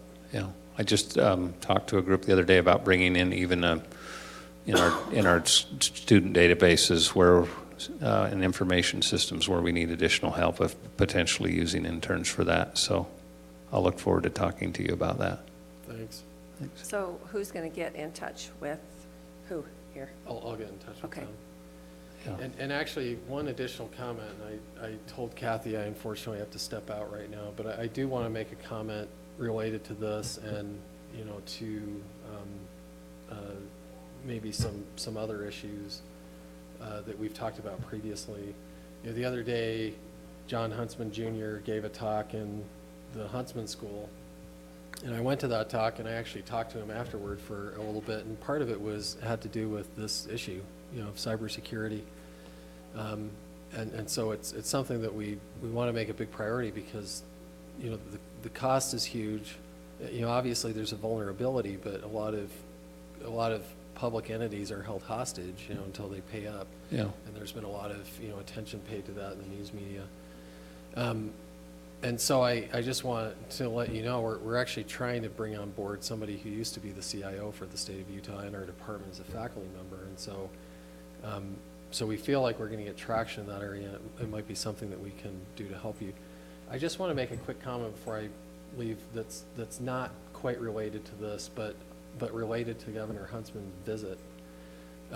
He mentioned specifically the need for school districts to, in the future, to be able to, for the sake of taxpayers, to be able to characterize the return on investment. I mean, those were the exact words he used. So I talked to him about the conversation we had on that, and I think that I just wanted to throw that in there because, we had talked about trying to get some expertise from the university to help us to frame that as well. But I thought it was interesting he mentioned that in that talk as well, because I think that's going to be useful for us to get ahead of that. Just go on the state auditor's website. They just released a website where you can put in the per pupil expenditures for a school district, compare it to their achievement, and see all 40 school districts and charter schools on a graph, and where they stand with the amount of money they spend and the results they get.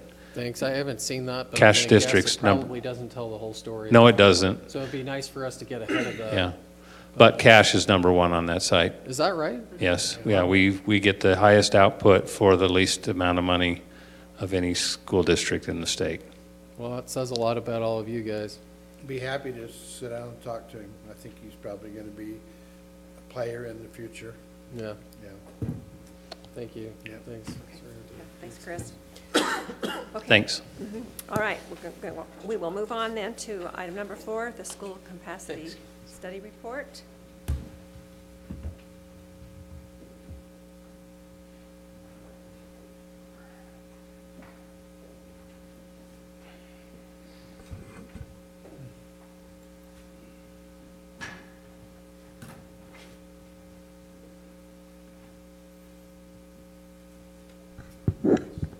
Board docs, you have 2 documents.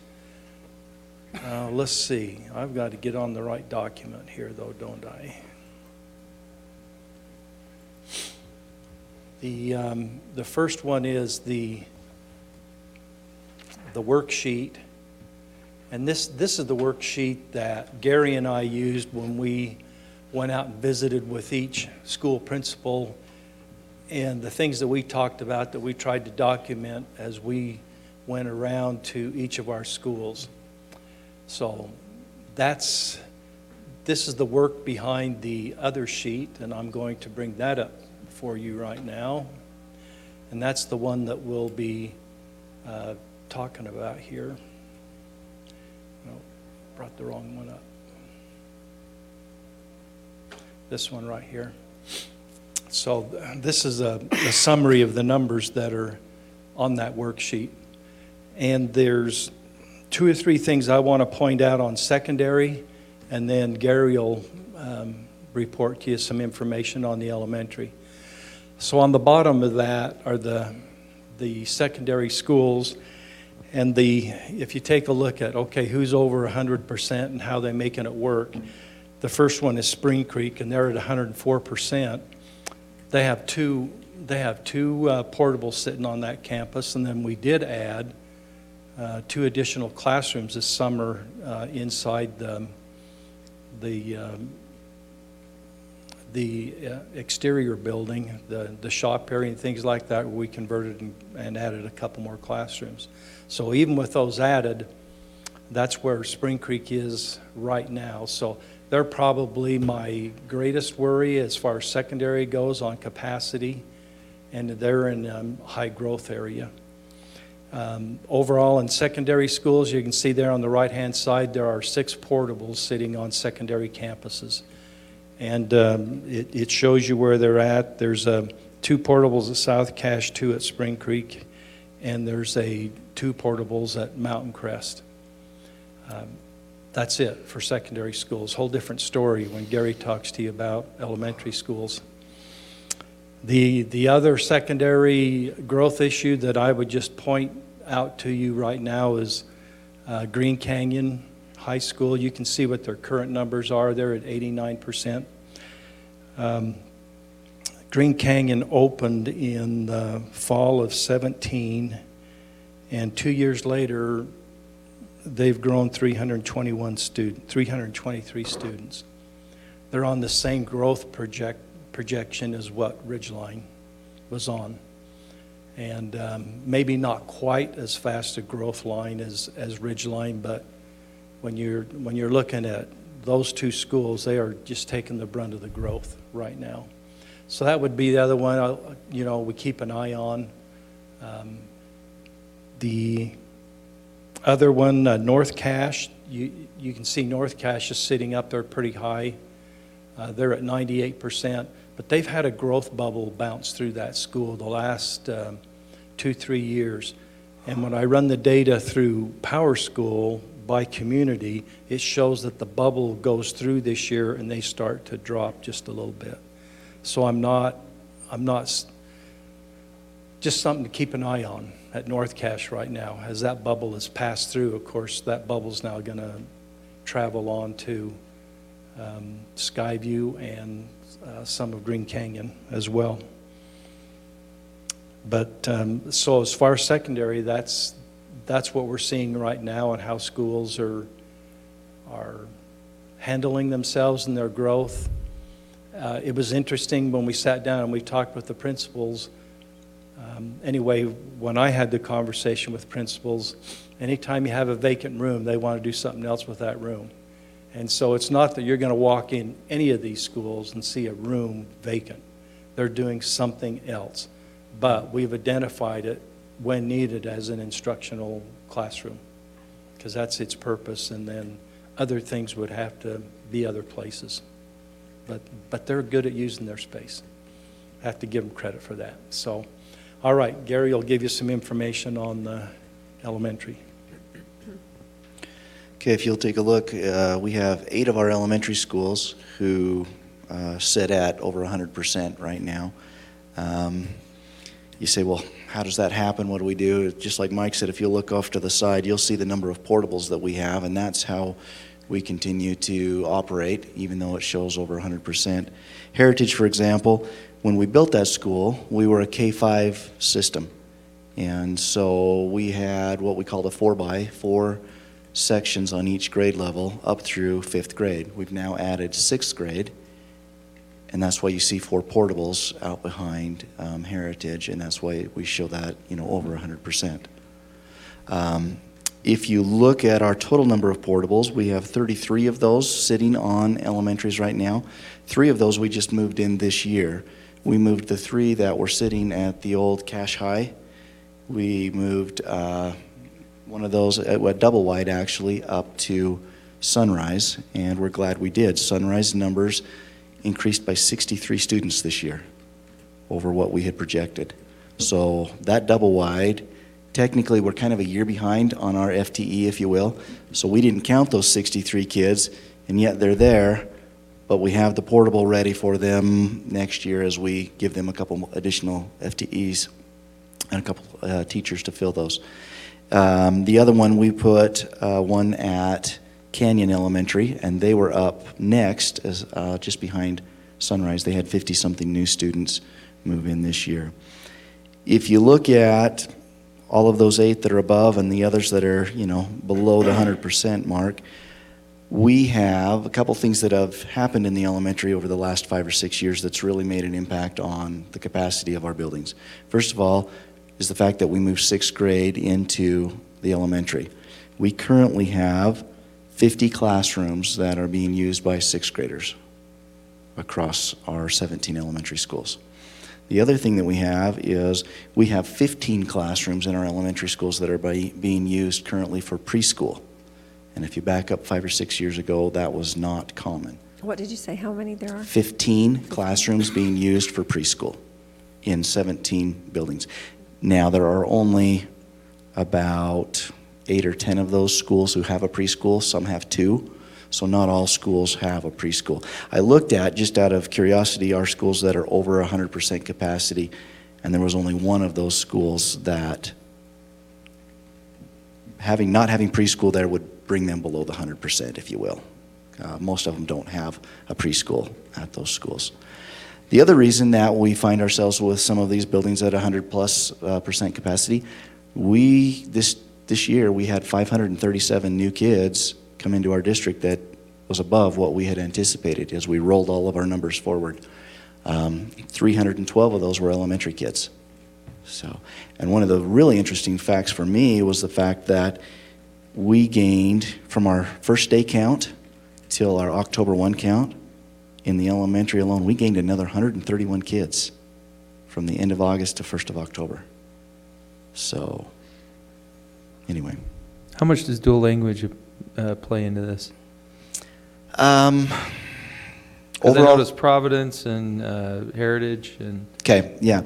So overall, it really doesn't play into, as a district-wide, but if you look at those 4 schools, we will keep those schools at 100% almost always, or maybe even a hair over. Because what we do, let's say there's only 75 kids per grade level live in that community, then we'll pull in another 25 to 30 kids to bring them up to, so they have 100, 107, 108 kids per grade level. So those have to be 4-by schools in order for that to function properly. So we will always keep them at 100. And so you're right. What's happened at Cedar Ridge, though, the growth in Hyde Park has actually, increased that a little more than we would like to see, maybe. So they would be at 100%. We're not bringing anybody from out of bounds to that building because they've got enough. Okay. Heritage and Providence are about the same almost. They're kind of, there's enough growth in those areas that we no longer need to pull from out. And Sunrise also, I guess, because they're our fastest growing, in all honesty. Okay. So what is the timeline for when we should start panicking about getting new buildings? 5 months ago. No, I don't know. And that's above my pay scale. So I have presented the current capacity. Superintendent's been through this process more than any of us and can probably tell us at what point we usually start that process again. I was just a principal in a building when it happened the last time, so. How many classrooms do we have in a general elementary school? We range, if you've got a 4-by school, then you've got 7 grades. Your kindergarten doesn't need the full, 4, they just need 2 classrooms. So our largest schools have 26 classrooms in them. Our smaller schools have 15. So you have 33 portables we're using, so you have just a little bit more than one elementary, okay? You could say, okay, we need to build one elementary school, but you can't pick a spot where it solves many of the problems. Where all of the kids are going to be. So the pressure usually has to build a little bit more than that, so that you would have a couple of areas where you said if you went in and built an elementary here and one here, you'd solve most of the problems. You're just about to that point where you could identify a place on the north and a place on the south where you could build an elementary that would solve all the issues. But you could also have a committee meet and say, well, we could do some things like moving the 6th grade back and building a middle school, and that solves the issue too. So there's a whole bunch of dynamics that would go into the process. If you think that it's to the point where you think that we need to start looking, then I would suggest the first thing you have to do is we would open it up and say, let's have board members come with names of business people who we could pick to chair the upcoming building and bond committee. That's the key to the whole process, is finding the right person who has all the characteristics that when he speaks, the people in the community will believe and follow, and And so that's a key. That can, that can take 6 months to 9 months to a year to get the right person on board so that his schedule, the last time we finally got a commitment, he gave us a call and said, his words, I have some bandwidth available, and he volunteered to give us 3 to 6 months, and we kept him a lot longer than that. So I'm not too concerned now. I think we've got room for a whole bunch more portables. But you could have a committee at least look at and start studying. They might not come back with a recommendation to bond quite yet. So it's just a matter of when we had one particular bond issue, we had the little gal from the hospital, from IHC. Anybody remember her name? She lives in Hyde Park, but I can't remember what her. Yeah. She thought and came to us with a whole different mindset that we ought to be proactive and ready for the growth. And so when we went out with her recommendation, we went out and asked for, I think it was $60,000, as I remember. 60 million. 60 million. And we didn't have building projects to use that money up. She thought we ought to have the money and have it available, so when we got to a point like we're talking tonight, we just say we're gonna build an elementary school, and we went ahead and built it. And that was a different model and a very nice way to handle growth. Whether you would get that recommendation again from a building bond committee would be just whether you formed the right committee, and that's the way they thought we ought to operate. It's kind of the way business operates. They have generally try to have the funds available to do things they need to do when they need to do them, instead of waiting till the pressure builds up so high. So you got the two different models, and we've been down both of them. We never would have been able to go out and ask for $129 million bond on the idea that we'll spend it when we need it. I don't think that would have ever happened. But you presented a plan that was the people bought into, and it worked. So that's the first thing you need to be worried about, is finding the right person in the So community. it really doesn't hurt us to have a committee start looking into it. I don't think it hurts, no. But I'm just saying. What would be the con of having started to set Going up? out too early and not being able to, if you can't buy into the idea that the public would just give us the funds to be ready, then you probably ought to need to know that you're gonna have to be able to present a plan that the people feel the pressure to solve. And Solve the problem rather than prepare for the future. And you could, you have to get the whole community to buy in. So from Lewiston to Avon, if you're going to have something that's gonna pass, you pretty much have to present something that will get the whole buy-in. So what's the opinion of the other board members about pursuing this now or waiting till later? Anybody have a? Well, the growth doesn't seem to be slowing down by any means. I mean, I would think we would need to at least investigate it sooner rather than later myself, but. The economy could have a lot to say with how we proceed too. If we have a downturn, that's not the time to go out for a bond. To give you a little context, so we just had an election. We had, I think, 5 or 6 bond on the ballot for school districts. I think 2 out of 5 or 2 out of 6 passed. The rest failed, and some of them failed in school districts that are experiencing enormous growth. So they're going to have to go back to the drawing board. And the Taxpayers Association's headlines on their monthly newsletter was, has the public grown tired of building Taj Mahals? That's how they capped that.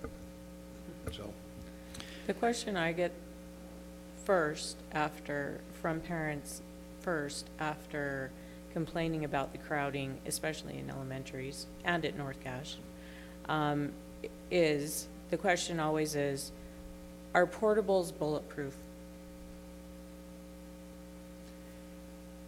Yeah, and along that same line, I was just thinking, the last time a bond was passed, a part of that, and I think some of the buy-in we got from Avon to Lewiston, was the fact that we looked at the seismic safety of all of those buildings. And we went through and made sure that we were up to seismic code for earthquake safety. Another thing that I hear often, not about the portables being bulletproof maybe, but just the access to our buildings. And the front doors of most of our elementaries are a concern with a lot of parents. And so maybe that's a piece I would hope that we would look at if we did go out for a bond, is, maybe some kind of a second set of doors, a vestibule, some way to stop whoever's coming in and have them be buzzed in through the office in order to access the building. I hear that a lot. And so maybe it's not bulletproof, but it's something that in the public's mind, they see that as at least another safety measure or precaution. You're right, and I hear that a lot about North Cache because it's so far out, and you walk into that school and no one can see anyone walking in. Mm-hmm. Yeah. And they have 5 buildings on that campus where kids have to walk between. And so, anyway, that's Yeah. what I've heard most recently. And our secondaries, that's a huge problem, was just the number of buildings and the in and out of those buildings, the traffic in between, I think, so. that might be something that would tie the bond and be something that people would buy into. That would be a part that I think you could put on there, would be to. School safety. School safety. Yeah. So if you can just keep that in mind, and if you think you want to pursue it further, then the first step is trying to get somebody to chair the Well, building bond. my personal opinion is we probably ought to wait till the experts who've been through this say it's time to start thinking about it. But Yeah, and that's a subjective, It's very subjective, Yeah, because it depends so- on who you talk to, which Yeah. expert you talk to. yeah. well, I was thinking about you. Yeah, And who's gone through it a few times. we talk about it all the time. When you get 500 kids a year, that's about an elementary school, but they don't distribute equally. And if you just drove around and just looked at the developments, you'd say, boy, we better be doing it. But they're not producing, each home and each apartment is not producing the same number of kids that you used to count coming out. So if Dale was here, he'd probably be saying for sure that it's awful hard to open up a school unless it's full. And so you could create a scenario where you could do that, but it's very limited right now in the number of places where you could actually build a school that would be full and ready to go and would solve the issues that we're trying to solve. So you might have one on the north and one on the south, and maybe one middle school. It's not a lot to tie the community together, but the safety of every building might be that you could tie together. And having money being prepared for, with 30 to 40 to $50 million just ready, that was probably the easiest time of my career, when we could just say, yeah, we need a building there, and we have pre-authorization to do that. Can you do a bond without specifying where the money's going to go? No, you have to specify where to go, but you Just don't not have, when. but you can just say it's going to go to purchase property and build school buildings As needed. as needed, yeah. You don't have to delineate every penny down to where it's gonna go. And we went out, many of the sites that we have now were bought with that money. The sites next to Heritage, the site out in Hiram, the site across the street from Skyview, Where else? Hyde Park has one. Hyde Park has one, yeah. So they, money well spent, and sites that are already waiting for us to build. So, Well, the other thing about that is that if you're prepared to do that, if opportunities come along, you can move more agilely than if you're dependent upon going through this whole process to be able to make it happen. yeah, you can only go out to bond now on the general election. So you're a year between when you can do it. So if we even wanted to do it next year, we're behind the curve already on being ready for the general election in 2020. So you're talking 2021, probably before you'd ever get it onto the bond issue. So it might be time to give it some additional thought. Well, if any of you have personal thoughts or opinions, do you want to just email them to me and what you think the timetable should be and what you think would work best and when we should get started on it? And if I don't get any comments from anyone, then maybe this is an item that we can revisit in June when we have our retreat. Yeah. And maybe get a little more information. Does that sound good to everybody? Okay, thank you. All right, moving along. Are we going to have the financial report, be able to have the financial report? I'm not prepared to give you Okay. a financial. All right, we'll say that for next time. I read it. It looks good. Okay, all right. Thank you, Terry. Anything else you want to say about it?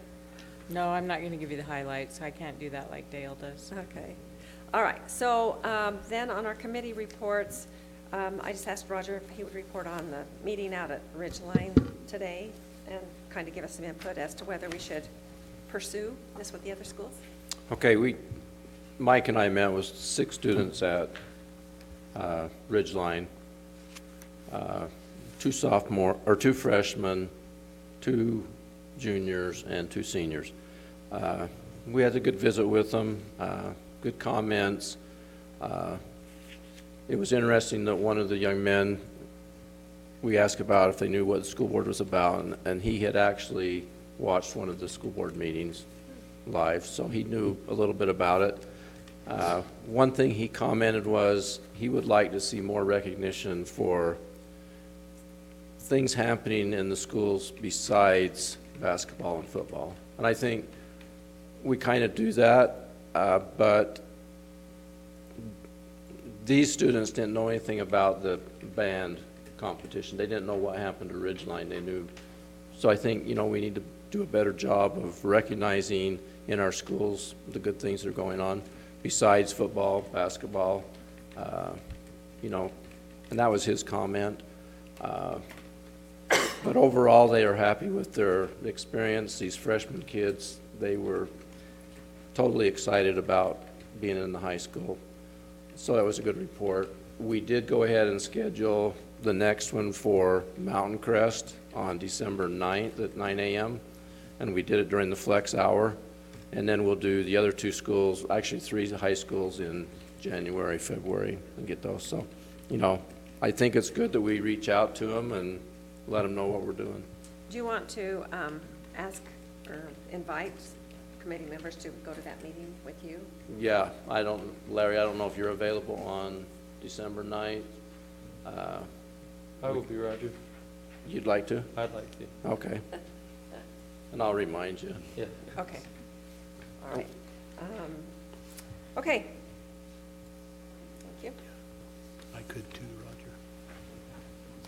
Just a couple of things on the president's report. Is there any of you who want to pay money for your wives or husbands to have meals? I will. I'll get it to Carolyn. Okay, all right. Steve can have that. Okay. Get it to Carolyn. Okay. And then, let me see what else is on my list here besides what I put on. The Christmas party. Okay, that's our next meeting. And I just wanted a little bit of feedback. I kind of have always sort of done things my way, but I'm open to any new suggestions at all. Do you have any suggestions for what you would like for food? I think you do a great job. Thanks. Well, I'm going to give you a couple of options then. 2 years ago, we did the roasted chicken. Last time, we did the barbecue beef sandwiches, which everyone seemed to like. And then when we had the legislative luncheon, I thought that beef, whatever they had with potatoes, was really good.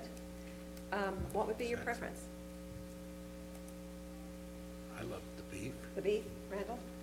Yeah, that was good, so Okay. I'm happy with that. That's fine. Beef, fine. That's okay? Okay, that makes it really easy on me.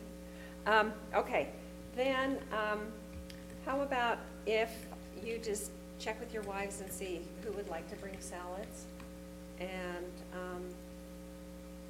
any ideas for dessert that you would like? We've had a few different things. Do you like cookies and ice cream? I can check with my wife and see if he'll bring a cheesecake. Oh, sorry, Terry. See if he'll bring a what? Cheesecake. A cheesecake, okay, all right. I'll bring dessert. Oh, perfect. That would be awesome. And I'll also ask Justin if he'll do rolls, because we've lost our roll maker. Unless somebody. Okay. Your wife wants to bring something, so have her email me and tell me what she'd Okay. like to bring. And then I'll send a note out for everybody Okay. else on the salads. Okay? Okay. That's taken care of. And we've done that one.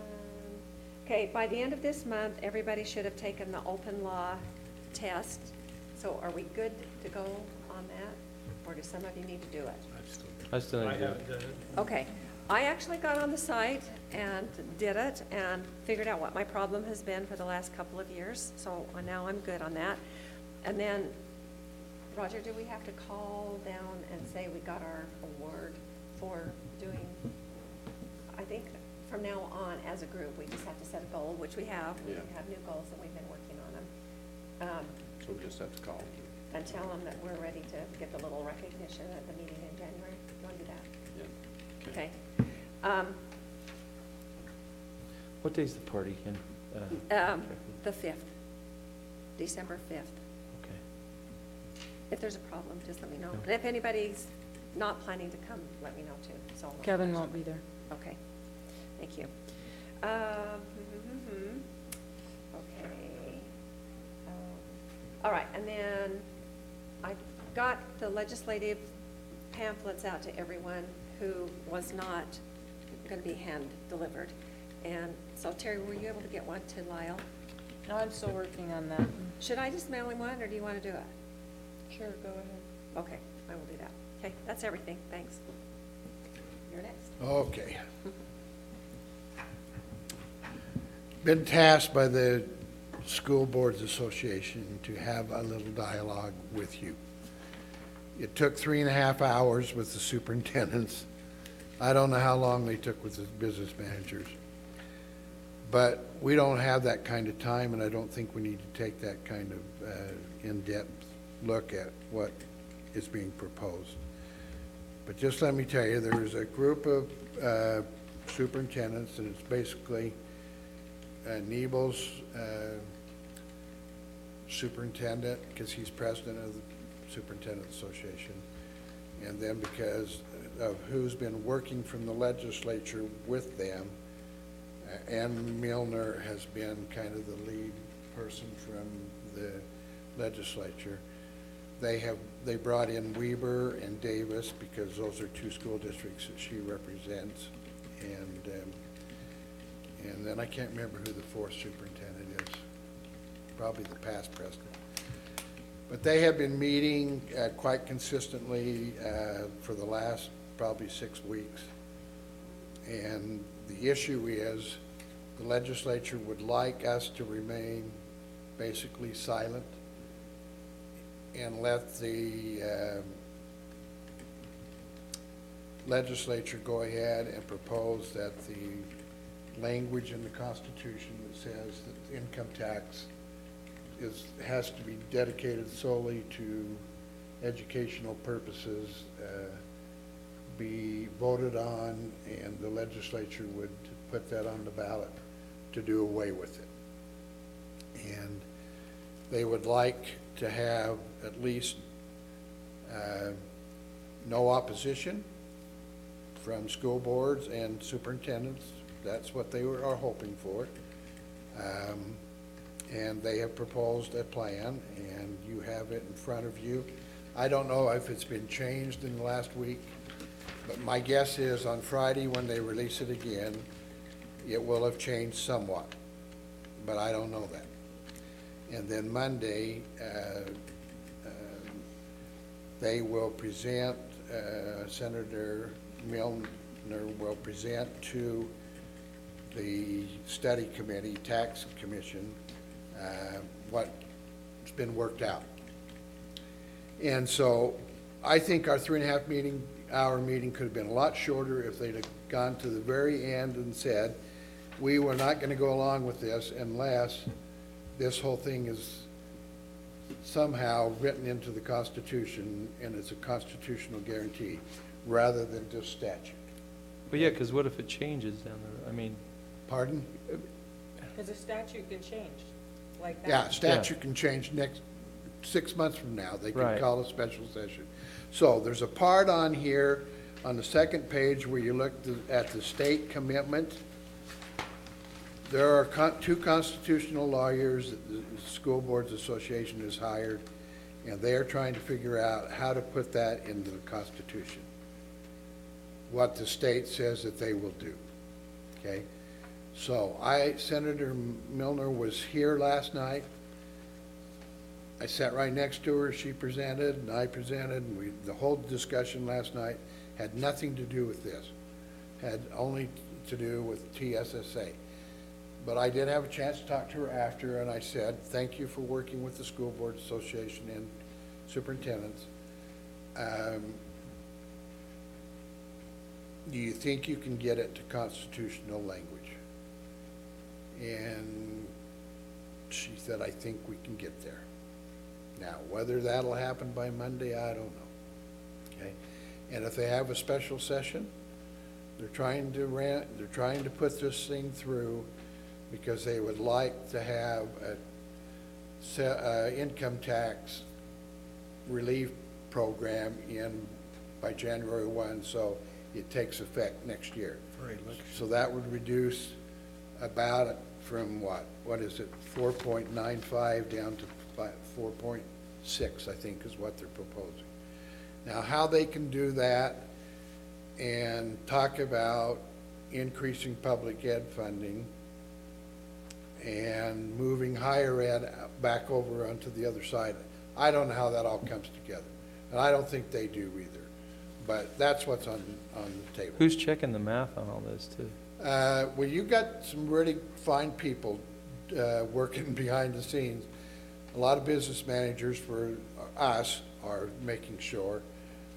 But we have a Mountain Crest graduate who happens to be planted in the legislative bowels, and he's kind of way up there in the finance part. And he's good. He's solid, and so is the guy above him. And they have never tried to, I don't think, say anything other than what it is. And so let me just go through briefly, real quick. If you look up in the little box at the top, it says guiding principles. Okay, provide more stability and funding for education. Okay, that's hard pill to swallow because we've already got a pretty rock solid guarantee. Okay, so that's their guiding principle. I raised my hand at that point and I said, you know, in debate I learned if the premises aren't correct, the conclusion can't be correct. So I said that's a pretty hard one to get through because I don't know if what they can give us is more stable than what we have right now. They came back with this little chart right here down below. And that little chart, it was their way of saying, you haven't been getting the money anyway, which I really thought was quite surprising. I mean, when they got all done explaining this, I said, you mean the state put this out and actually said that they haven't been giving us the money? I said, that's exactly what this tells me. So it's a correlation between education fund revenue and the state public ed spending. So what they're saying is especially when they started giving money to higher ed, we absolutely did not get our share of what could have been ours had they never opened that up in 96. And after they opened it in 96, they're still saying, you didn't get all the money you're supposed to get anyway, and we can make sure that we have control of it in the future.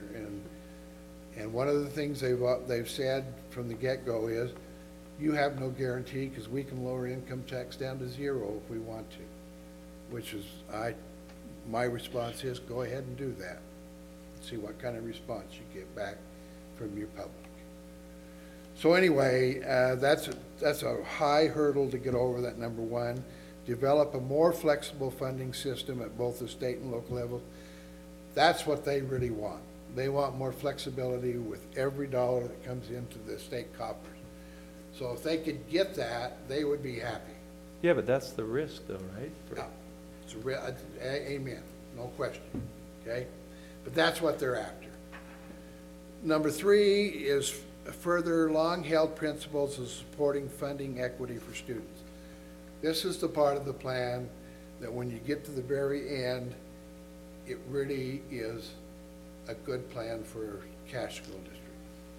If you believe that we aren't going to get income tax money in the future any better than we've got it in the past, they are giving us a way to have more money in education, but it's going to be using property tax in lieu of income tax. So do they have a way to protect the people on fixed incomes who property tax increases I don't know kill? if they've got to that point in it at all. I haven't heard that. I've heard the part where they're going to try and protect poor, low socioeconomic people on the food tax. They're going to give a tax credit. I have not heard any safety valve on property tax. But that's where they're going. And they're going that direction because when they looked out across the vast United States, there were no other states supporting public ed with 100% income tax. They don't support us with 100% income tax. Yeah. Okay, I know. Since that's in the state constitution, aren't they knowingly breaking the law? And I brought that up too. No, because they declare a surplus every year. Yeah, they have ways to go through it.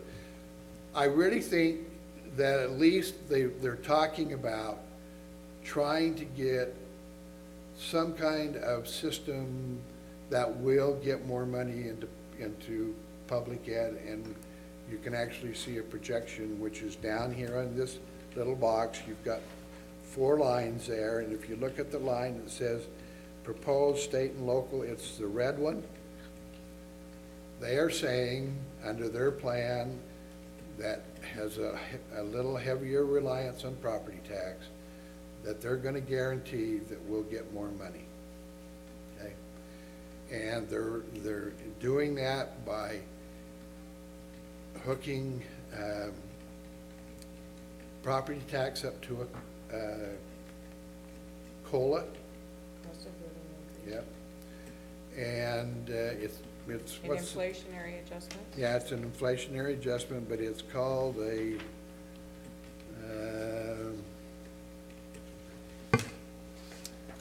chain CPI.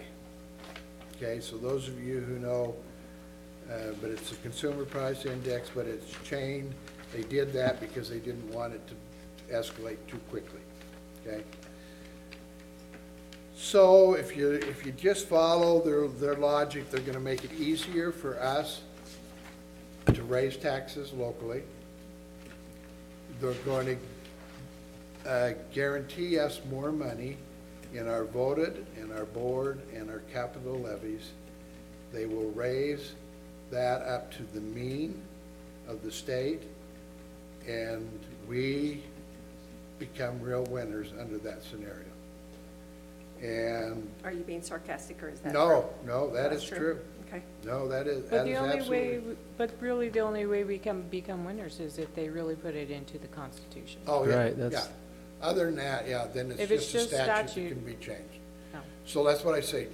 Don't get too excited about anything, because we don't know if they can get their legislature to even buy into this idea, because property tax is not a loved tax. And they are actually loosening it up so that you could have more resources, but it would be generated here locally. But for every dollar you raise, they're gonna guarantee you that it gets the mean average of what districts in the state with, and I'll show you what that means to it.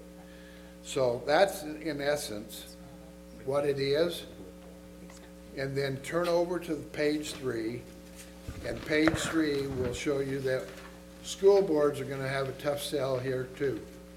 So if you think the legislature's gonna be tough, if you'll just look at that chart at the bottom, turn it so it's this way, okay? So it's a hamburger instead of a hot dog, is how we explain it in elementary. You look at all that kind of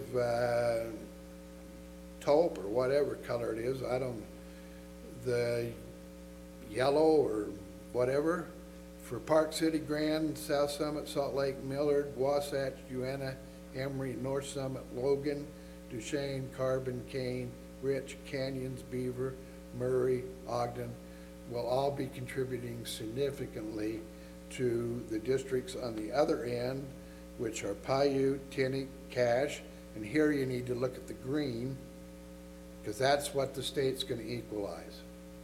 So you got Tinnick, Paiute, Cache, South St. Pete, Alpine, Nebo, Davis, Weber, South Summit, Tooele, Washington, Iron, Wayne, San Juan, Sevier, Morgan, Daggett, Provo, and Jordan. Probably one of the best things that ever happened was getting Jordan to be part of the Poor Cousins. It's just helped us immensely, okay? Because it brought somebody in the Salt Lake Valley into play, okay? Plain and simple. So now I'm going to show you just on one little sheet what it would do if all these dreams came true. While you're passing that out, can I just ask, so I've done this discussion with 5 different groups so far this week. Should I stop? You know, I don't know. I tell them I won't tell them how to vote, but Kathy says she will. I think they ought to understand what's happening, and I don't think they do. Groups I'm talking to, they don't either, okay? So this is estimated new revenue, okay? So if you want to just kind of know what would happen, by year 5, go over to the far right-hand side, go down to Cache School District, and by year 5, just under 2 parts of this plan, the chain CPI and the estimated state funding to equalize to the medium, we would be receiving $3,666,000 over and above whatever else is appropriated on an ongoing basis year to year. So this is a growth model that does put money, and it does equalize the bottom 20 or so districts. And that's why I don't even know if it can get through the legislative committee. What are the assumptions on this? I mean, as far as... It's the chain CPI, they're basing it on a 1.83. Okay, that's on this one. Okay. And then the equalization is based on the premise that they would levy, each district would have to levy the amount of money necessary, and it would be a set levy, and if that levy brought in more than the median average that's brought in across the state, they become a contributor to the program. If it's below that, you become a recipient. And that's what that one. And so how did the contributors so- feel about this? Huh? How did the contributors feel about They this? don't like it. It was mixed, but there is some, if you look on that far chart, everybody becomes a winner under this plan.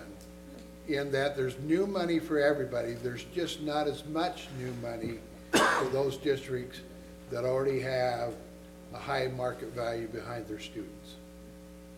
Okay? So, there's no sense going into much more detail than that until we actually see what comes out Friday. But what Richard and Terry Shoemaker would like to know is what's kind of the temperature of our district board. And so I think Terry knows how I know Terry knows how I feel. So, Terry, I think is bought in. You're talking not about this, Terry Shoemaker, the guy who's over the superintendent. I think he's bought in. I think the superintendents who have been working with the legislature have bought in, but only if we get it into. Well, yeah, I mean, this assumes nothing changes down the road Yeah. in the years, Yep. and, Yep, yeah. And it assumes that they can't change it on a whim, so it's got to be part of the Constitution. So what I would see is there would be a constitutional amendment to do away with the income tax that dedicates it to education, and there would be another constitutional question, and they both have to go before the public. Okay, so Would it's they no put di- them on the same ballot? I think they could be. They'd have to put them on the same ballot. Yeah, they'd have to be in the same ballot. Yeah, they'd just be different initiatives on Right. that ballot. So you could vote for both, you could vote both of them down, you could vote for one and vote the other, but that's kind of where we're at. That's a double-edged sword unless they're tied together. Right, I mean, that's- Because they could vote to do away with the income tax one and Yeah. then turn the other down, and then we're out in Yeah, the cold. and then, yeah, I don't know. Gonna be based on some lawyers, but anyway, they just kind of want to know a pulse, and I think if it was just my reflection, it would be, hey, we're willing to look at anything, especially where it really benefits and starts to equalize more. This is essentially what a couple of legislators, probably 10, 15 years ago, tried to do when we had the power on the north end. We had Speaker of the House or President of the Senate were both from Davis on up, and they called a bunch of superintendents to Davis County, and we put in statute that we would raise the amount of money for the voted and board equalizations every year. And it would go on until it got to the median. They funded it for 2 or 3 years and never, it's still in the language of the law, but they never appropriate any money for it. So that's what happens with just getting it into statute. Yeah. So that's why we want it into the Constitution. Absolutely. So I need to know, what would you like me to tell Richard? That we're interested if we see the final product and it gets into the constitutional language, but if it doesn't get there, we're not interested. That's what I would tell him. yeah. Is that where we're at? Yep. Okay. All right. It's a great equalization. I don't even know if Richard can get it through the school boards, because you've got, like you say, you've got 20, they do come out winners, but not near, and so you have to sell them on the idea, you're gonna get new money, and you're gonna give up some money, but it's money you'll never have unless you go along with this program. But you've been telling them that in JLC for 6 years. I have. And this is the same graph they've been showing. Stevenson and Fillmore have shown It us is. for the last 4 years. It is. You're right. And they still argue in Yeah, JLC. you're right. Every year this comes up. You're right. So that's where it's at. It's got, this is a much better plan than I thought they would come up with. But if you can't get it into the Constitution, it's worthless. So they have said we're not supposed to approach them or say anything about this. And my personality is when someone tells me that, then I'm just going to go right and do it. So will you just let me know when when it's a good time to do that? I think as of Monday, you'll know exactly where we're going to be. Okay. And if things don't go that direction, it will fall back to what's written in that pamphlet, which says that we support the The income Constitution tax. as it's written now, with income tax going to education. That's where it'll go back. Okay. Anybody have any other questions or comments about this? They are passed as a package. I'll So bring that up that- to, so when that I talk possibility to, doesn't exist. when I talk to him, I'll ask him how, how's that gonna be? Because they can't be a year apart. Right. You can't wait to see what happens to one before you No. do the other, yeah. Okay. All right, Alrighty. that's it. Okay, thank you, everyone. Appreciate comments and doing your committee work, reporting to us, and being here. Appreciate the district personnel as well for all that you do. And we will adjourn this meeting now.